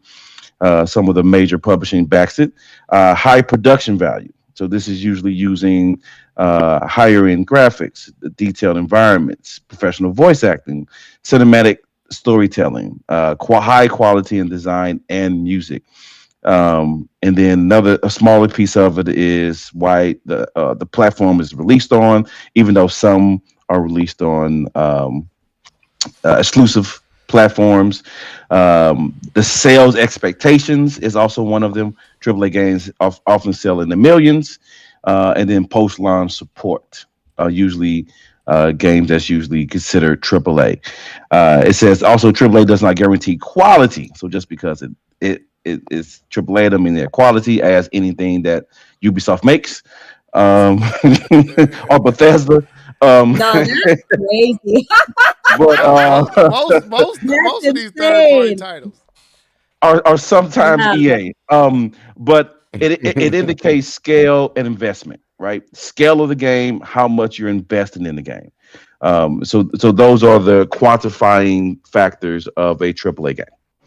Well, I would say then yes, Mario Kart World is a AAA game Right. That's what I was. because I feel like when there's ooh, excuse me, y'all. I just ate dinner. I'm so sorry. It's all So good. At least you ain't smacking in our ears like Level, so it's all oh good. no, Dang, don't do my friend oh like my God, that. I'm getting beat up. Level. You said I can say what I want, so let Yeah, me you have my did. Yeah, moment. you did. I told you I'm not fighting. Oh What is no. going I'm not on? fighting with nobody tonight. Oh, My gloves are by the off. way, people in the chat, I'm not picking on Level. Level is my friend. I really care about him. You know, I am. I'm picking on him. sometimes I just like to yap. That's why I like to put myself on mute. But I feel like Mario Kart is definitely a AAA game because it's definitely one of those games that Nintendo definitely does put um a pretty hefty development cycle behind. I know that there was like an acid developer or something like that. I don't Yeah, know. I got it up right now. I'm getting all my information secondhand. But apparently Mario Kart World was in development for like 8 years. 8 years, yeah. And then like I don't know for sure about Mario Kart World, but I know like in previous Mario Kart games, they will pull in people from like different development teams to help. Like they pulled in Retro Studios to help. I know a few times they've pulled in probably Bandai Namco a few times to help. So like a lot of people have had their hands on these games in particular. Even Monolith Soft. I think Monolith Soft, yes, they have had a hand in the Mario Kart series. Of course, the Mario Kart series sells like a gajillion dollars. Like I would definitely classify it, even though visually it might not look like what you would typically consider a AAA game to be. But based on you know those qualifiers, I would definitely call it a AAA game. Yeah, like K-Mom literally said, like if you go off of all the things that it takes to make a Mario Kart game. It hits enough of those qualifiers to be considered a AAA game, in my opinion. I'm pretty sure the team is not small for Nintendo. I don't believe the teams are that big for Mario Yeah, Kart. I for don't think Nintendo. Nintendo teams I, are They're huge. I don't big. think They're big for Nintendo standards. That's what I'm saying. For I for Nintendo, think they're Nintendo, big. but a lot of people a lot of people don't also consider Nintendo has like a certain philosophy when it comes down to like making games. mhm. And I feel like for Nintendo standards, it's a lot of hands on that game. Right. Okay. Versus like what's the Nintendo game where maybe it ain't that many hands on it? Captain Toad. Kurt. Captain Toad. Captain Toad. Yes, Yeah. Captain Toad would be a double A game Right. per Nintendo standards. Princess Whereas Peach. like the Legend of Zelda and a Mario Kart, like that would be like a triple A game for Nintendo standards. Right. And that's what I was saying.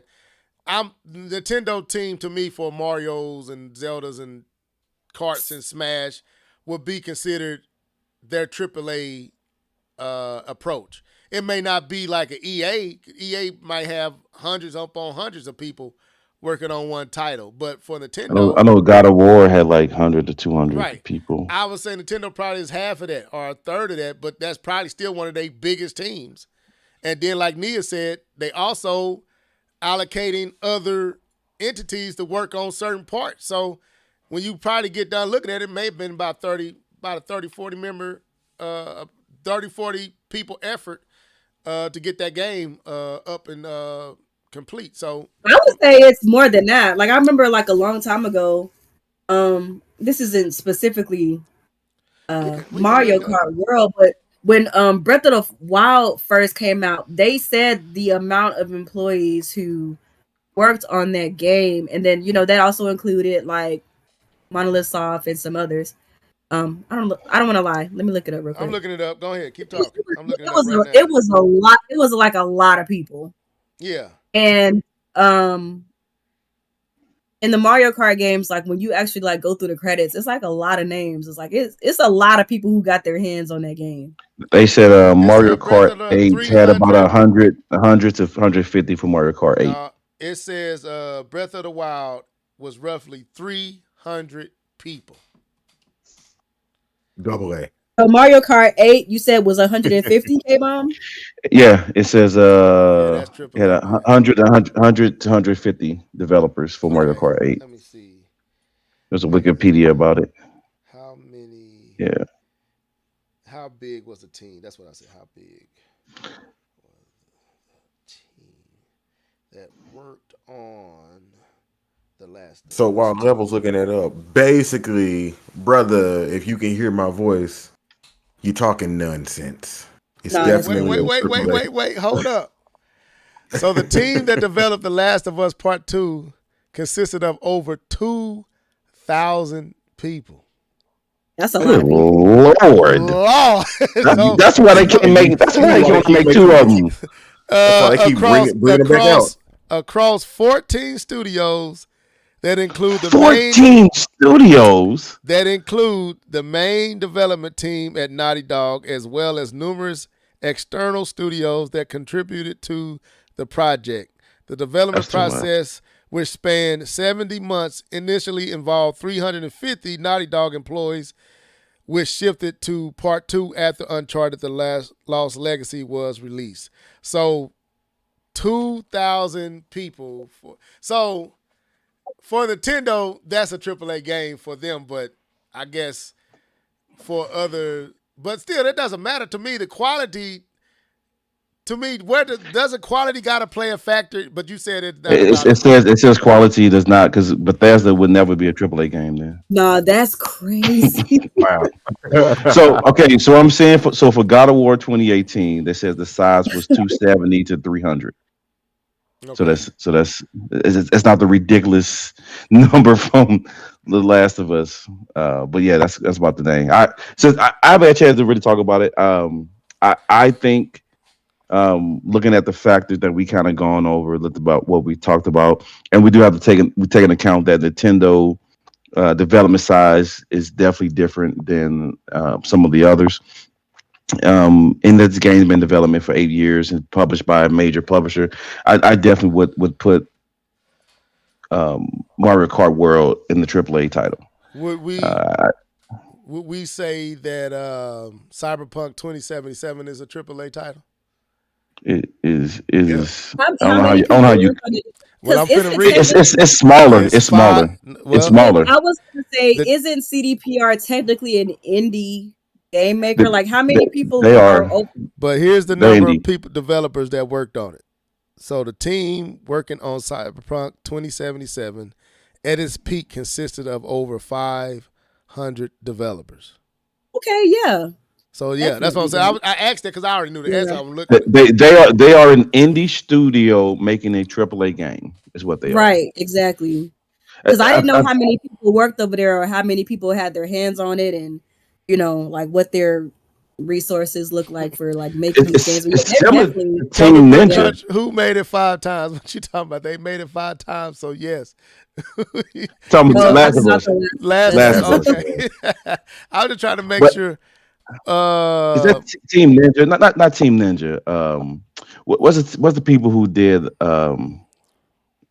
not what was it? What is her name? Stellar The, Blade, no, not Stellar Blade. The one that Xbox bought. Hellblade. It's Team Ninja. Oh, that's a It's Team double Ninja. No, A. It is Team Ninja. Ninja Theory, Ninja Theory, Ninja Theory. There we go. Ninja Theory. They were a indie studio making a AAA game when they made the first. Right. When they made the first They- one, it was a smaller studio, but they were making an indie quality game. And I also would classify.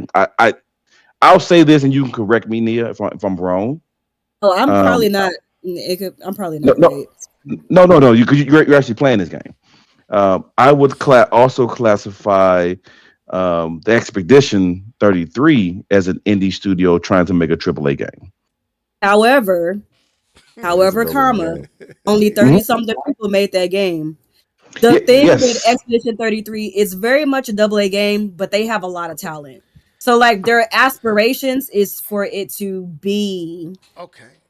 tiered as a triple A game, Is but it's only a few amount of people with high enormous amounts of talent. Like I know like I've been kind of reading some articles about Expedition 33 and the development team Sandfall hmm Interactive. hmm And basically the producer, I think he's like an ex Ubisoft employee, and they yes. found most of their coders on like Reddit. They found like the person who made the soundtrack, which is phenomenal by the way, and like the SoundCloud comments. Like it's very much a double A game, but they found very high quality talent. But they're shooting for AAA quality, right? Yes, Like AAA. aspirationally, of course, yes, they're shooting for That's why I say a it's AAA similar. game, but Yes, right, but based go on the ahead. makings behind the game, the resources used to make the game, based on the qualifiers, is very much a double A game that just so happened to make a lot of money. so we need to reset the Like you can terms. really see. Well, I would say this, and then I'm sorry, level. No, you good. I want to finish my thought.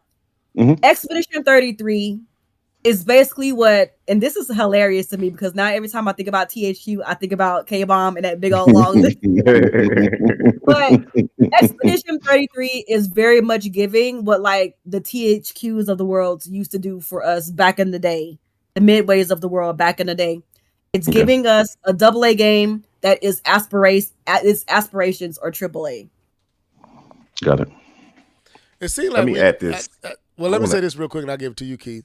It seemed like the industry need to reset what we consider a AAA game is, and maybe the criteria what K-Bum read needs to be scrapped and rethought, because a lot of the games that we like, what you just said, near the game you playing, what is Expedition 33? To me, looking at that game, that looked like a AAA game to me. And but anyway, I shut up. Go ahead, Keith.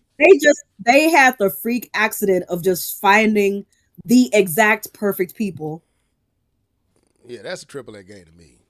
Go That ahead. was That's crazy. just good vision. How they were That's just good good at. vision. Right. But Yeah. no, I just wanted to add this since K-Bone had brought up Hellblade. Hellblade is actually technically classified as a double A game. Right. And I know was about to bring that up. Microsoft hyped it up and they gave them the budget, I suppose. But the game itself, and I know people were saying that they beat that game, the second one specifically, in like 5 hours. So it's technically still considered a double A game, even though they're owned by Microsoft. What I was referring to is that their ambition was AAA quality type game. If you because I watched the interview that they had for that type of game when it Mhm. first came out. And that's what they were shooting for. They were shooting for AAA quality. And, And right. so it was an indie studio trying to do a AAA game. And that's And why yeah, go ahead. that's why I'm saying that they need to redefine what is the criteria for a AAA game because of what you just said, K-Bum. They are shooting for a AAA experience, even though they team may be a AA size. But we've seen games come from people that made only was one or two developers, and it still had a AAA aesthetic and what we would consider rivaling AAA titles. So I think it need to be redefined, to be honest with you. But Just that's like Keith said, it's all about the vision. It's all about the yeah, vision of the creators. You could do a lot with a small budget and a small team if you have a right, good vision. right. So let me send these shots out to Fair Ice. Welcome to the show. D2K, we already knocked you, but welcome to the show. Dark 301, good video, bro. That was a good video you made the other day. Welcome to the show. Who else up in here? Okay, Chariot Man. Welcome to the show as well. So, how many people got a chance to read some of this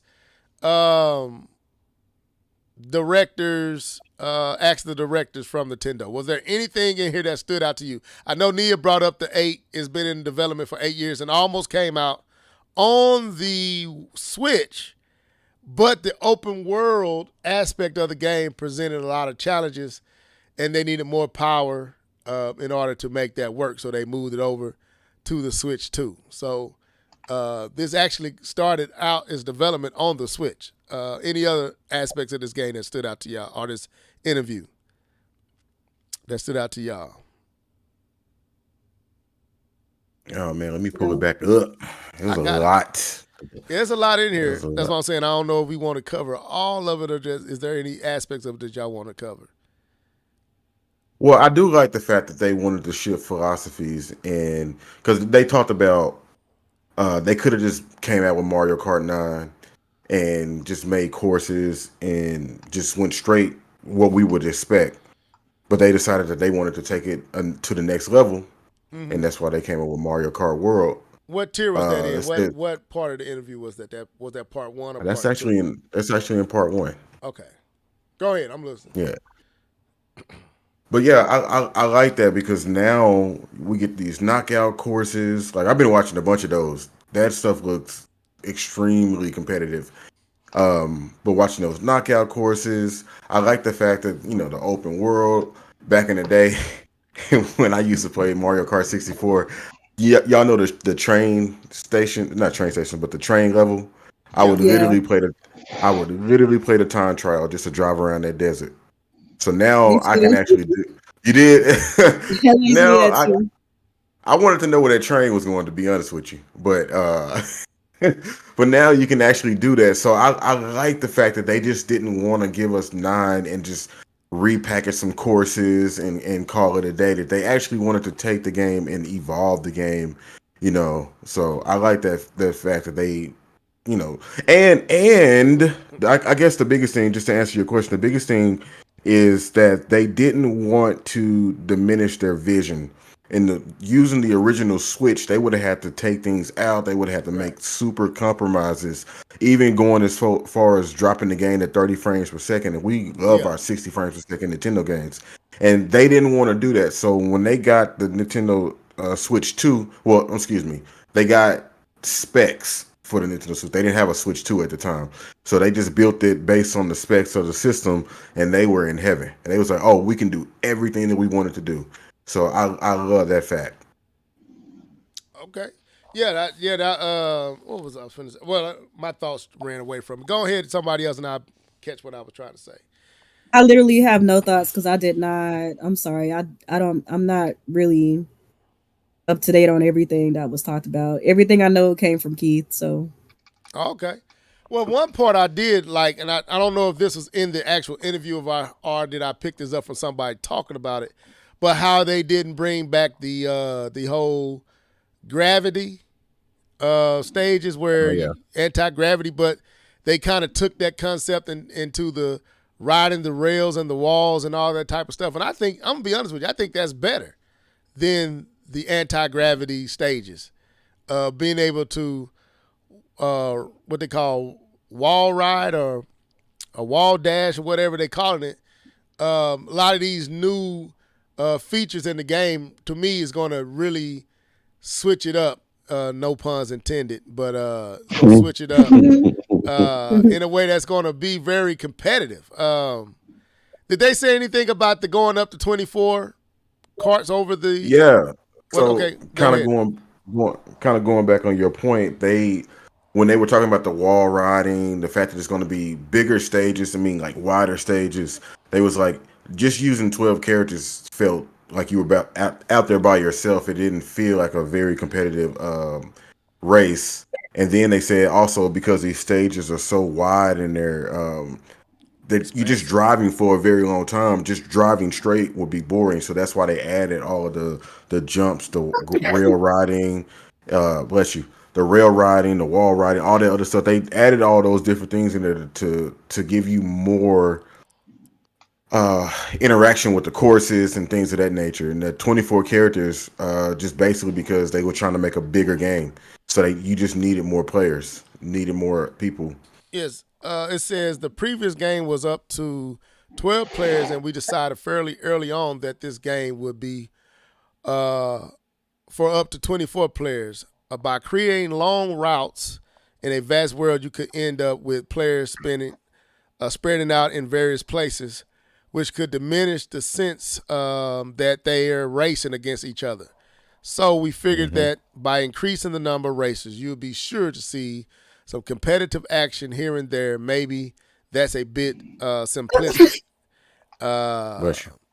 So yeah, it's kind of. And then it said at the time, this is Santo. I guess it's like Sato. I think that's how you say his name. At the time, we were developing Mario Kart World for Nintendo Switch, and we were analyzing from a calm and collective programming perspective whether it would be possible to accommodate 24 players. In-game development, you finish first, making it all the different elements and then optimize them to run on the system. But when trying to accommodate 24 players, we had to make all kinds of processing optimizations right from the start as we were making it. So, yeah, pretty much everything you just said, Keith. Yeah, this is interesting. So this is out there for you guys to go check out, really get into the details of how the game came to be, what we see today as Mario Kart World. They showed this map on this table, bro. This map is huge. That's one thing I can appreciate about Nintendo. They like CD Projekt Red, they take their pride in what they do, and it clearly shows in their titles. So I'm looking forward to this game. I want to bring up one more article before we get out of here. Y'all can go check that out. I think this is on their website, if I'm not mistaken. Nintendo.com. You can go over there and check out this interview. Ask the developers. It's 3 parts. So, as y'all know, we got a lot of titles coming out to the Switch 2, but Verge has a report that even more titles is about to come. And I remember, and I don't know if y'all remember that. Nia, correct me if I'm wrong, because I'm pretty sure you might remember, that Nintendo said they had 3 stages that they was going to follow. We're releasing 3 games. stages for what? No. How they was going to release games on the system. They was going to come. Oh, you mean like different types of cartridges? No, different stages of how they were going to. No. So they said they was going to let third party have a window to release in. Then they was going to have it was some kind of way they was going to roll out the games for the Switch 2. Honestly, I have no idea. Okay. I don't know. I know they said something about 3 stages where they're going to have the launch window titles. Then they're going to have a window of time for, I guess they said third party, then first party, something like that. I can't remember. But Verge reported Microsoft has a number of PlayStation ports coming to the Switch 2. And I kind of want to talk about this. Then we can kind of bridge into the whole Steam on Xbox. News emerged today that Microsoft is bringing Hellblade 2. How you say Senua? How you say that? I think it's anyone. Senua Cinema. Saga to Sony's PlayStation 5 console this summer. The Verge Tim Warren also noted in his article that Microsoft is currently working on a number of Xbox games studio ports for the forthcoming Switch 2. Microsoft has not announced any of its major games coming to the new platform, but Warren assured Verge readers that will change very soon. That kind of is that second phase. I remember Nintendo talking about phases. Microsoft is also working on some Xbox ports for Switch 2, which I expect we'll hear about soon. So that's the word. So I guess I want to get y'all thoughts on this. First of all, I'm pretty sure we all are expecting Microsoft to bring some games over. So the question again, it would be, what games do you want to see that's been announced for? I guess some of these games has already been announced for PlayStation 5. What games that Microsoft has would you want to see come to the Switch 2? And you're saying ones that have already been released, or released or not released? It's up to you. I know we know some that has come already to the PlayStation 5. So I was saying, of what we know, and even down the road, Fable, if you want something that they haven't brought out, it's your floor. Whoever want to go. I go first. I would love to see the game that Nia's playing, South of Midnight. I think that would be great on the Switch. I would like to see them give the actual real build of Grounded, even though I have no interest in Grounded, but that Switch port was atrocious. And Halo Infinite would be great. Running absolutely that, not. you know, yeah, Halo Infinite. No. They absolutely haven't. not. Absolutely not. You don't want to play an arena shooter? Absolutely not. Bring Master Chief Collection. Bring them both. Nia said absolutely. Go ahead. But yeah, those would be some of the games. And Indiana Jones, I suppose, that would be a really cool one to bring over. And and the one game that everybody said that should have been on Nintendo a long time ago. What's that game? With the Hi-Fi rail? Rush. No, not that one. But that would be great too. But Gears? original Xbox One. Crackdown? Sunset Overdrive. Sunset Overdrive. Sunset, yes. But that's Insomnia. I think Insomniac owns that IP. Yeah, they own it. Yeah, that's Insomnia. I love that title. But all right, Nia, floor is yours, ma'am. Oh man, listen.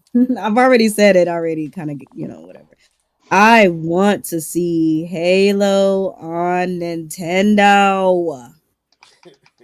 I mean, if they bring a Halo Infinite, I ain't gonna be mad at it. But I really want them to bring Master Chief Collection, to be honest with you. 100% definitely want them to bring Sunset Overdrive. That's the game that actually made me get an Xbox One. You too? I would love to. Yes. I would love to see Gears on the Switch too.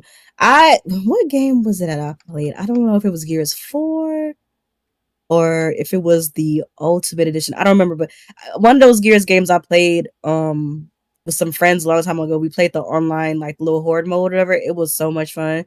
I would love Gears on Nintendo. I love me a good horde mode. But my big one would definitely be Halo though. Okay. They hate on me because I'm a Gears fan. They not Gears fans on here, Nia. So don't me a good horde mode. Don't praise Gears too much. They act like that's for the amateurs and casual gamers. I'm so sorry. I'm so sorry. I just thought about something. If they bring Halo to Switch 2, I get to play SWAT with the mouse controls. Yeah, they need to make that happen. K-Bone, the floor is yours. If of what you know that's out there, and even some stuff that down the road, what would you want to see? I'm surprised I haven't heard some titles that I thought I would hear.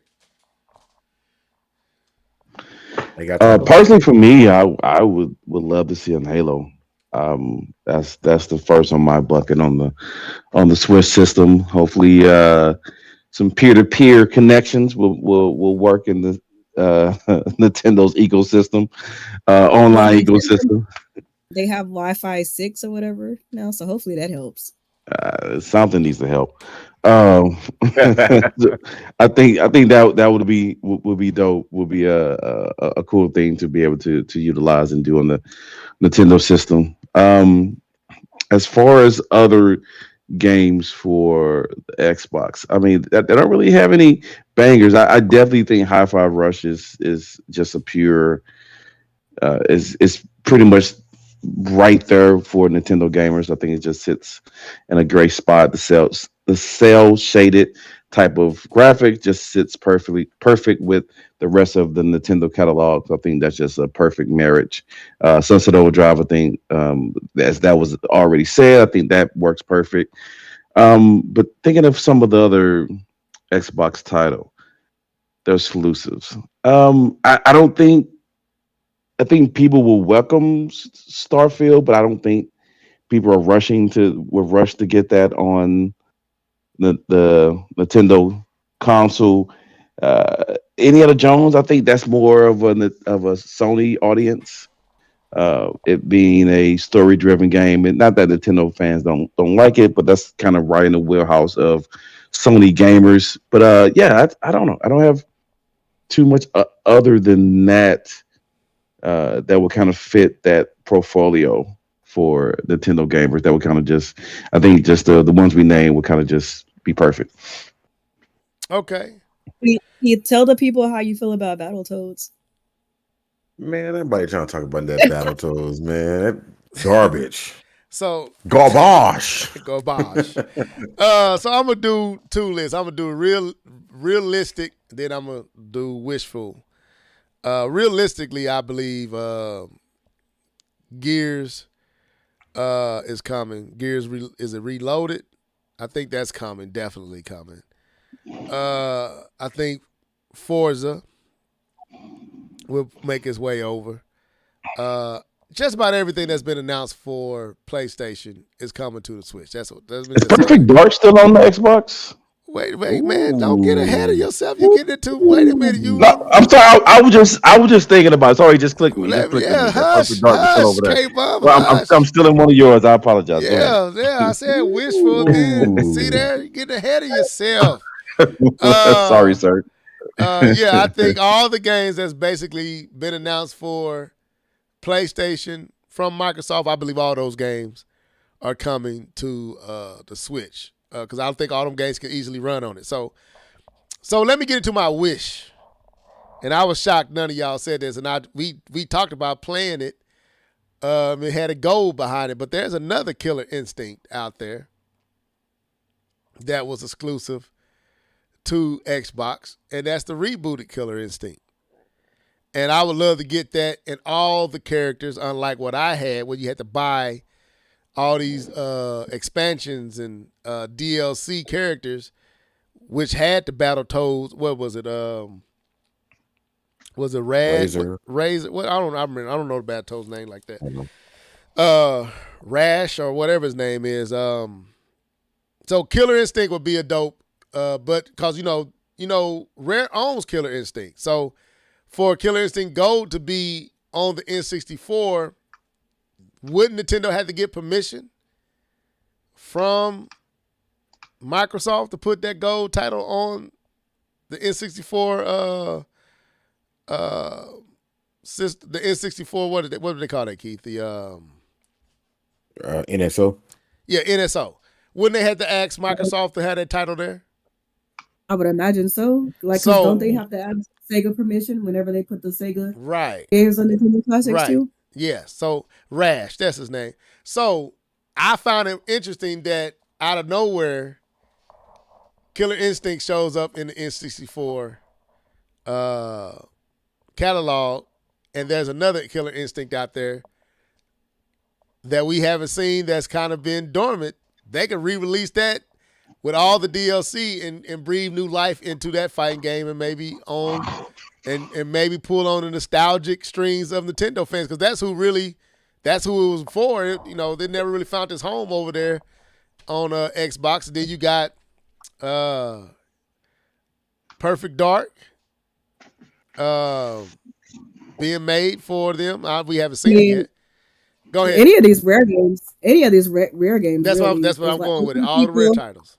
Yeah, a lot of people, not me, are very nostalgic for Rare. So yeah, so all those red. That's where I was going. All the red titles, Banjo Kazooie, like they can notes and bolts, may actually find some love from the actual platforming fan base. So yeah, there's a lot of games over there. But far as what we know, Gears, Forza, Hi-Fi Rush definitely has to come.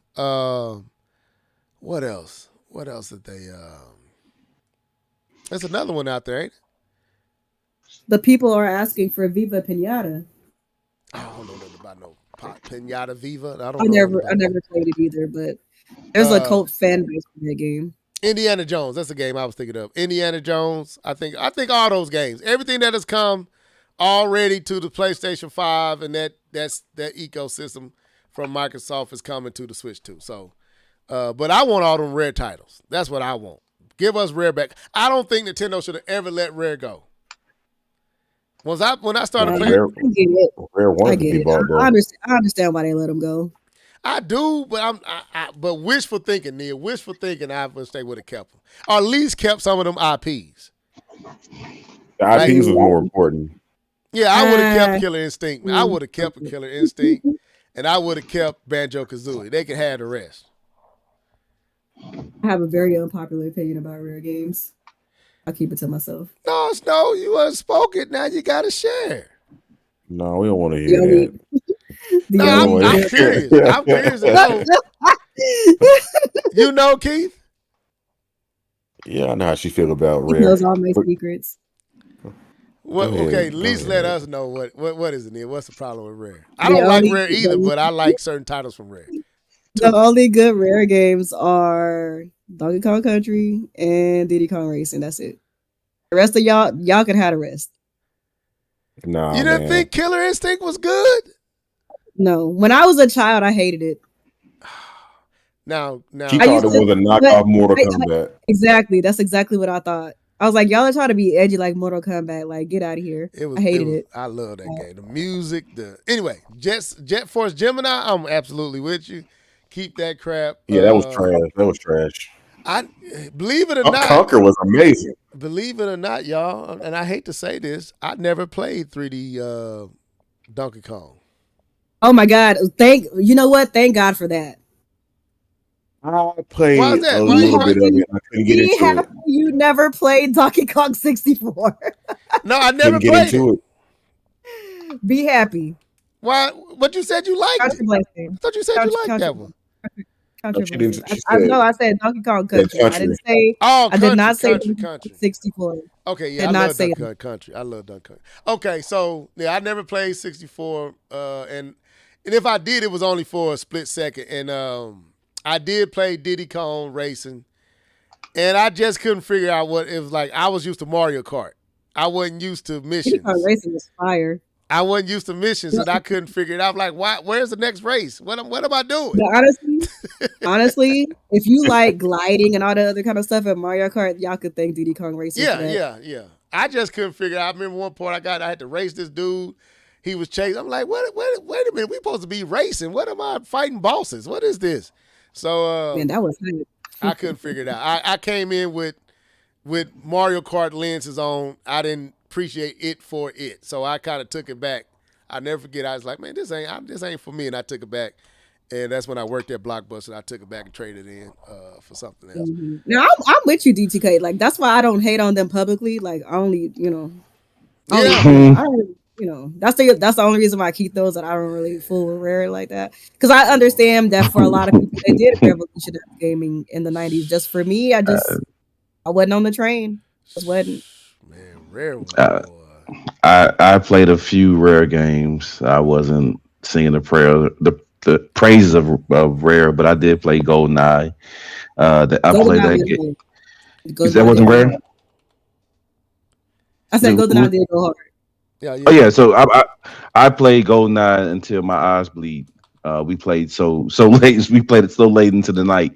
But that's like the only rare game. I didn't play platformers, so I didn't. A lot of the other rare titles I never played, and I didn't play Killer Instinct. I wasn't big on that. Man, But I played a little. I played a little Perfect Dark, but I wasn't. I wasn't like big on that either. man, That's just my gaming habits. I'm about to pull up their games. So I like Perfect Dark more than I like GoldenEye. I like Conker's Bad Fur Day. Didn't they did the Star Fox game. I love the Star Fox Adventure. I love that. Absolutely not. Star Fox Adventure was hard. Oh my god. I couldn't get into any of the Banjo games, like none of it. I just Donkey Kong 6. I don't like none of that. Jet Force, you can keep all that. Man, I love Killer Instinct. But that music for God, for Gold. That music, that soundtrack was ridiculous on Killer Instinct. But Rare doesn't own the IP, so I don't even really think I consider it a Rare game. But I guess it is synonymous. It's the 64 version anyway. It's synonymous with Rare. Which one? Gold? GoldenEye. Oh, GoldenEye. GoldenEye. Okay. Nah, my bad, Nita. I'm listening That music went hard on GoldenEye though. GoldenEye went hard, bro. It went That hard. music went hard. That was my first really into the with Rare was that, and I played the crap out of it. That Man, big head mode, that big head mode went hard. y'all For can't sure. tell me that this music in Killer Instinct Gold wasn't that deal, man. yeah, it was fine. That music was on Gold. another No, level, that's bro. one thing that Rare did have going for them. They did always have some fire music. I will give them that. That stuff just make it just get all in my. I'm like, I'm ready to go play that game right now. Anyway, Fogar, Jago, I ain't mess with that crap. Cyberwolf. That was some D2K said you getting him hyped too. I'm telling you, you can't help but to get hype over this Them games music, was fire, man. man.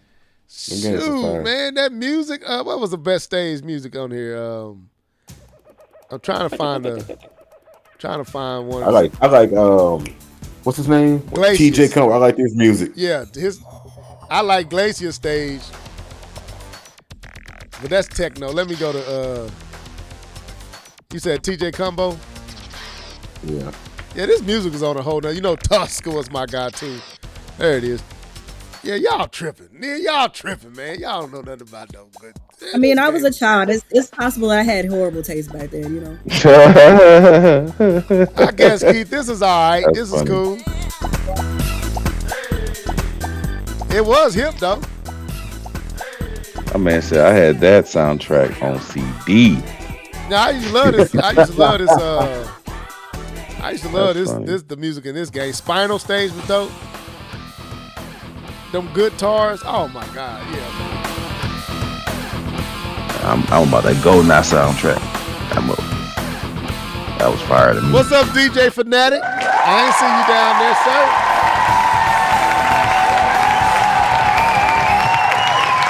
Vargas. Yeah, this is my favorite stage right here. Spinal's music was on another level. Yeah, y'all making me go. I'm going upstairs and turn this right on. Turn this on right now. I love Killer Instinct Gold. Like, it wasn't nothing better. Too much better at that time. Now you get to play whenever you want. I know, ain't that crazy? It's hard as heck, though. That's the problem. This game hard. Jesus, I was like, man, this is ridiculous. So, but I was playing it and my thumb was hurting. I was like, nope, I'm good. There's no good playing. The old man reflexes kicked in. That's crazy. My old man reflex kicked in early. I ain't even get that many matches in. There's no, it's no That's good okay. playing handheld. You got to have the Pro Control with this game. I was playing handheld, having straight up cramps. I was like, man, this is arthritis for real, and I'm not that old. But anyway, any other thoughts? Is there any other thing? Was we supposed to cover something else? Oh yes, Microsoft and Steam, real quick. I'll give us 10 minutes and then we get out of here. What's y'all thoughts on this, Microsoft and Steam? I'm with it. As a PC gamer, I'm with it. The less apps I Absolutely. gotta open, the better. And And hopefully I they know adopt the big picture mode that Steam has, because that's a game changer. it is. So y'all gotta explain. Okay, so why? Okay, Nia, the floor is yours. I didn't want to. Why? I feel like he wasn't done talking. My Oh, bad. okay. No. You said I knew you were gonna say that. So I want you to talk about big picture. I talked about big picture mode, but you should talk about it. Because I knew you was gonna say that. Yeah, I want to So know why it's a bas- game changer. so basically, what big picture mode does is it basically turns your PC into a console, like as far as like the UI is concerned. Like as you guys know, like Steam is like a storefront. Like it's literally just like a digital store. Okay. So kind of like the PlayStation store is like a store, right? So Steam is basically just it's an app that you use to purchase games. It also contains your library. But big picture mode is a way to basically turn that storefront into one that kind of mimics like a console UI. So if you're using, I mean, it works with like mouse and keyboard as well. But like if you're using like a controller, like it's easy for you to like scroll through and like get to your games, like get to the store and things like that. Like, that's basically all it is. It's just a different way to look at the storefront that makes it easier to play on like a TV if you wanted to bring your PC to like your living room or like play in your bed, or if Steam Link is not like a thing anymore. I have one still, but if you were using a Steam Link, like you could, stream your game to like your TV in like your living room or whatever. It just makes it a game changer because it's easier to traverse. That's all that is. Okay. And the other thing is you can set it to boot right into it. So if you are just using your PC for just gaming, you can set it to, when you turn your computer on, to go right into big picture mode. Pretty dope. Okay, so let me pull this up. I had to go over here and get it up right. It was acting stupid. So it says,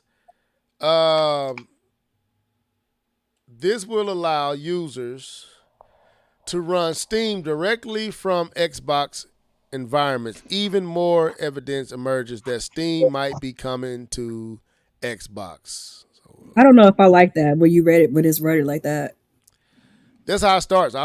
James Lucas wrote this. I don't know, 4 days ago. I mean, I know that's not like your writing. Anyways, I'm sorry, I didn't mean to cut you off. No, I'm with you. I didn't like how it sounds. It's a stupid way to. Lord, forgive me for saying stupid. But not only that, but it's like if it's just like an app on your Xbox app, I don't like that. Oh, okay. Right. It's like It needs you're to be more or less doing integrated. the same thing. Yeah, Okay, exactly. I see what you're saying. That's what I I'm thought you thinking. was talking about how it's worded, how the intro of this article was worded. You talking about what they actually talking about. It says Yeah, it's because been like I can rumored. put Epic on my. Sorry. It says it's been rumored for a while now that Steam will be supported on the next gen Xbox, so not current gen, next gen, which will reportedly be more of a PC than a traditional console. Microsoft even includes a Steam tab in its markup UI for a blog post about opening a billion doors, which it swiftly changed, confirming that it is at least considering the idea. With the Switch X and S generation coming to a close, is it? They just raised all the prices. Is it coming to a close? Do y'all think it's coming to a close? Do y'all think we finna get new system? Hold on, what? Series X and S is talking coming about? to a close. I have no idea. Yeah, I mean, I think we got about 3 more years of this. Me personally, but They don't raise the prices. They might be doing something. yeah, I that's don't it. know. They gonna raise the prices. They can't be closing, and I don't and think. then there's that whole thing about how they're partnering up with Asus. isn't it? Yeah, Asus to make I a think. handheld or something. So Yeah, we talked about that last week. I think that's just testing the waters, man, to get their foot in, see if people will actually, like you said, Nia, be satisfied with that level of experience, and they may come with their own handheld. Well, anyway, the rumors continue to persist as insiders. Is it Actus? How you say that?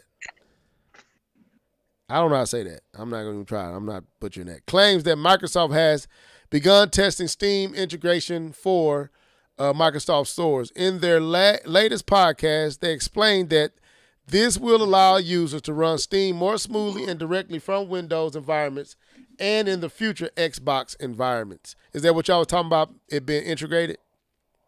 If it's just a button, I don't care. Okay. While some believe this will work like other storefronts, such as EGS, merely implementing Steam as an app to download, others have taken it to mean that your Xbox and Steam libraries will be playable from one place, which lines up with what Verge reported earlier this year. What'd you say, Keith? And I said that's what I want. Okay, you want it Isn't all that in one basically place. like what GOG does? Like you could put all your things in GOG and like run it from one place. Yeah, you can. Yeah, that's what they do. You could do everything. Epic, Steam, but I have no idea how it actually works. I didn't actually use my GOG like that. I don't even have it I installed do. anymore. If you Okay. play a game Okay. from GOG, it still opens a launcher to whatever that storefront is. So is that going to be? I guess is this what they're talking about in the article? Mhm. I hope not. So it I guess I'm says happy to do it. it says which lines up with what The Verge reported earlier this year. Sources familiar with Microsoft's plans allegedly claimed that the billion-dollar tech conglomerate wants to make every game installed on your PC visible via the app, Xbox app, simplifying the user experience without the need for third-party tools. Okay, so yeah. So y'all for all this. I'm hearing y'all correctly. If it's integrated Yeah, and it it's integrated. plays from one place, yeah. Mm-hmm. Okay. K-Bun. I have a Steam library, but I don't play Steam. So, but if it's in one spot, then it makes it more viable to own both, right? Or to invest in both, or either one. So I think that's a legit thing. Okay. Yeah, I don't have no dog in this fight. I don't know.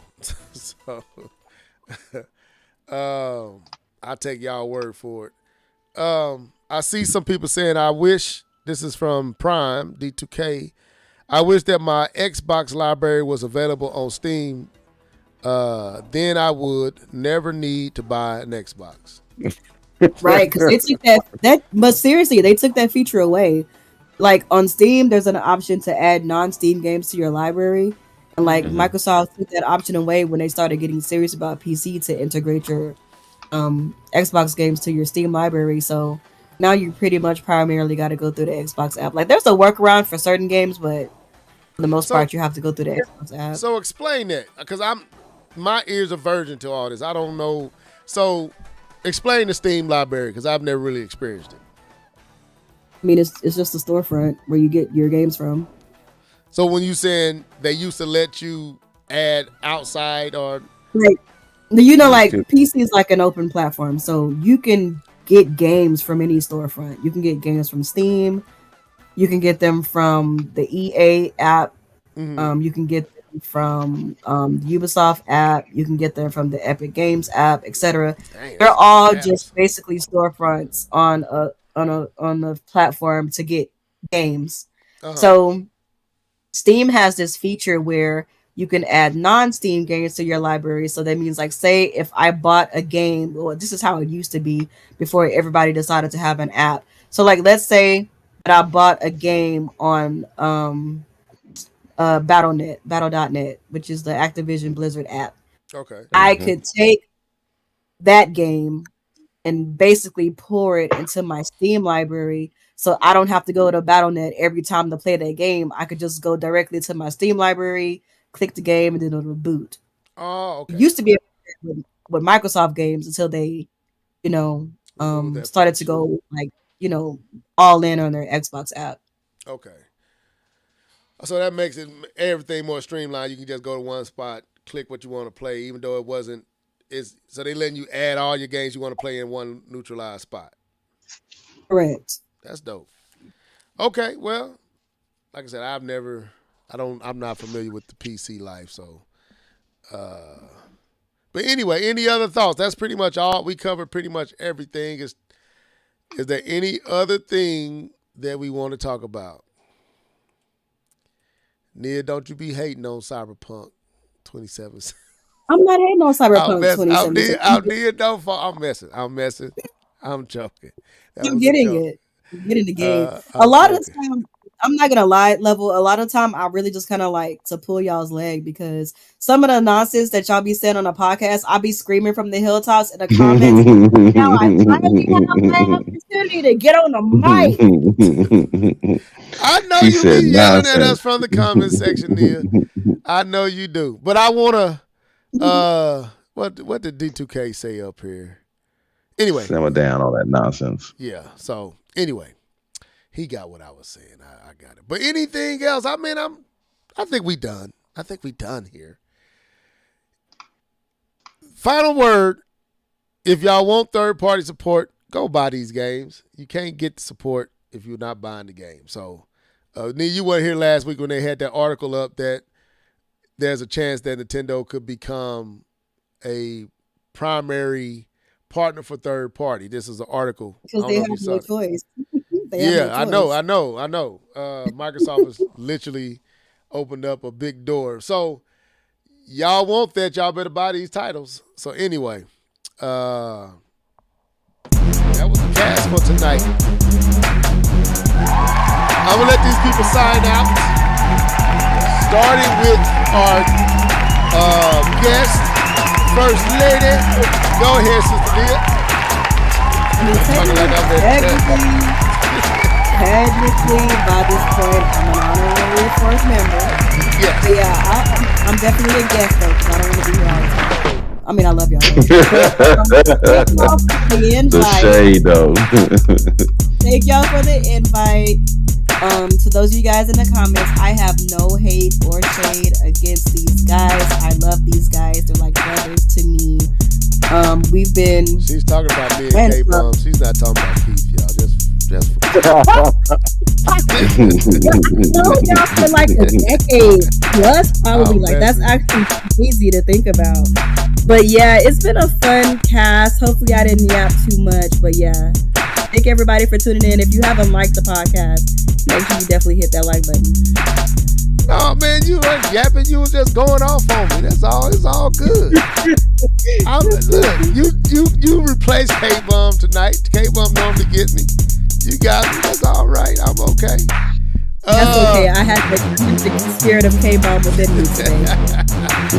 So, Mr. Norris, the floor is yours, sir. Yes, sir. About to go buy me a sweater tank top because it's hot, but I also that ain't got nothing to do with nothing. Man, it was good chatting with everybody tonight. It got kind of heated. Listen, we love Cyberpunk. We love Metroid. We think they're both fantastic games. I should have brought up Metroid. Support. That's what I should have shut up on, man. You should never have brought up Metroid. Because if you brought up Donkey Kong, I would have been on mute. I know. I said I know what this is from. It's because I said something about Metroid, but I should have. Go ahead. Hey, you definitely would have said Donkey Kong. I'd have been like, go ahead. I would have been singing your praises. But yeah, man. It was good catching up with everybody. It's late, y'all. It's 11 o'clock, man. Y'all get some rest tonight. Okay, all right. Mr. K-Bomb 20, floor is yours. For sure. Nah, enjoy the chat. I enjoy Nia being on the cast. The comment section was lit as usual. Got a chance to agree with Level a couple of times, which is on the unique, but you know what I'm saying, I enjoy that. Good topics, good talks, you know what I'm saying, good break from, you know, what I've been doing this week, but enjoyed it and can't wait to catch up next time. All right. Yes, I ditto those sentiments. Comment section, man, we appreciate y'all being here. Good topics, good subject, a little back and forth, not with K-Bomb, but with Nia. And I couldn't go like I wanted to. I couldn't go at it like I wanted to. I was like, no, I can't. So just because I'm a lady doesn't mean you have to go easy on me. I didn't go I'm easy. a lady. Nah, I couldn't. But real quick, Lord, we just want to bless K-Bomb on tonight. Bless his family. God, through this season and this time that he's dealing with. God, strengthen his wife in the loss of her surrogate father. Strengthen him because they are all dealing with loss in this season. That's a lot of loss for this moment. So God, we just ask you to bless them, strengthen them, encourage them, lift them up, bring them closer together, and get them through this season and this moment. In your son, Jesus' name we pray. Amen. Amen. Amen. All of you guys, Amen. be back next week, same place, same time. This is the Live and Level Gamers podcast. To next time, deuces. Nia, you coming back? I don't know. We'll see. All right. Ain't no school. Peace.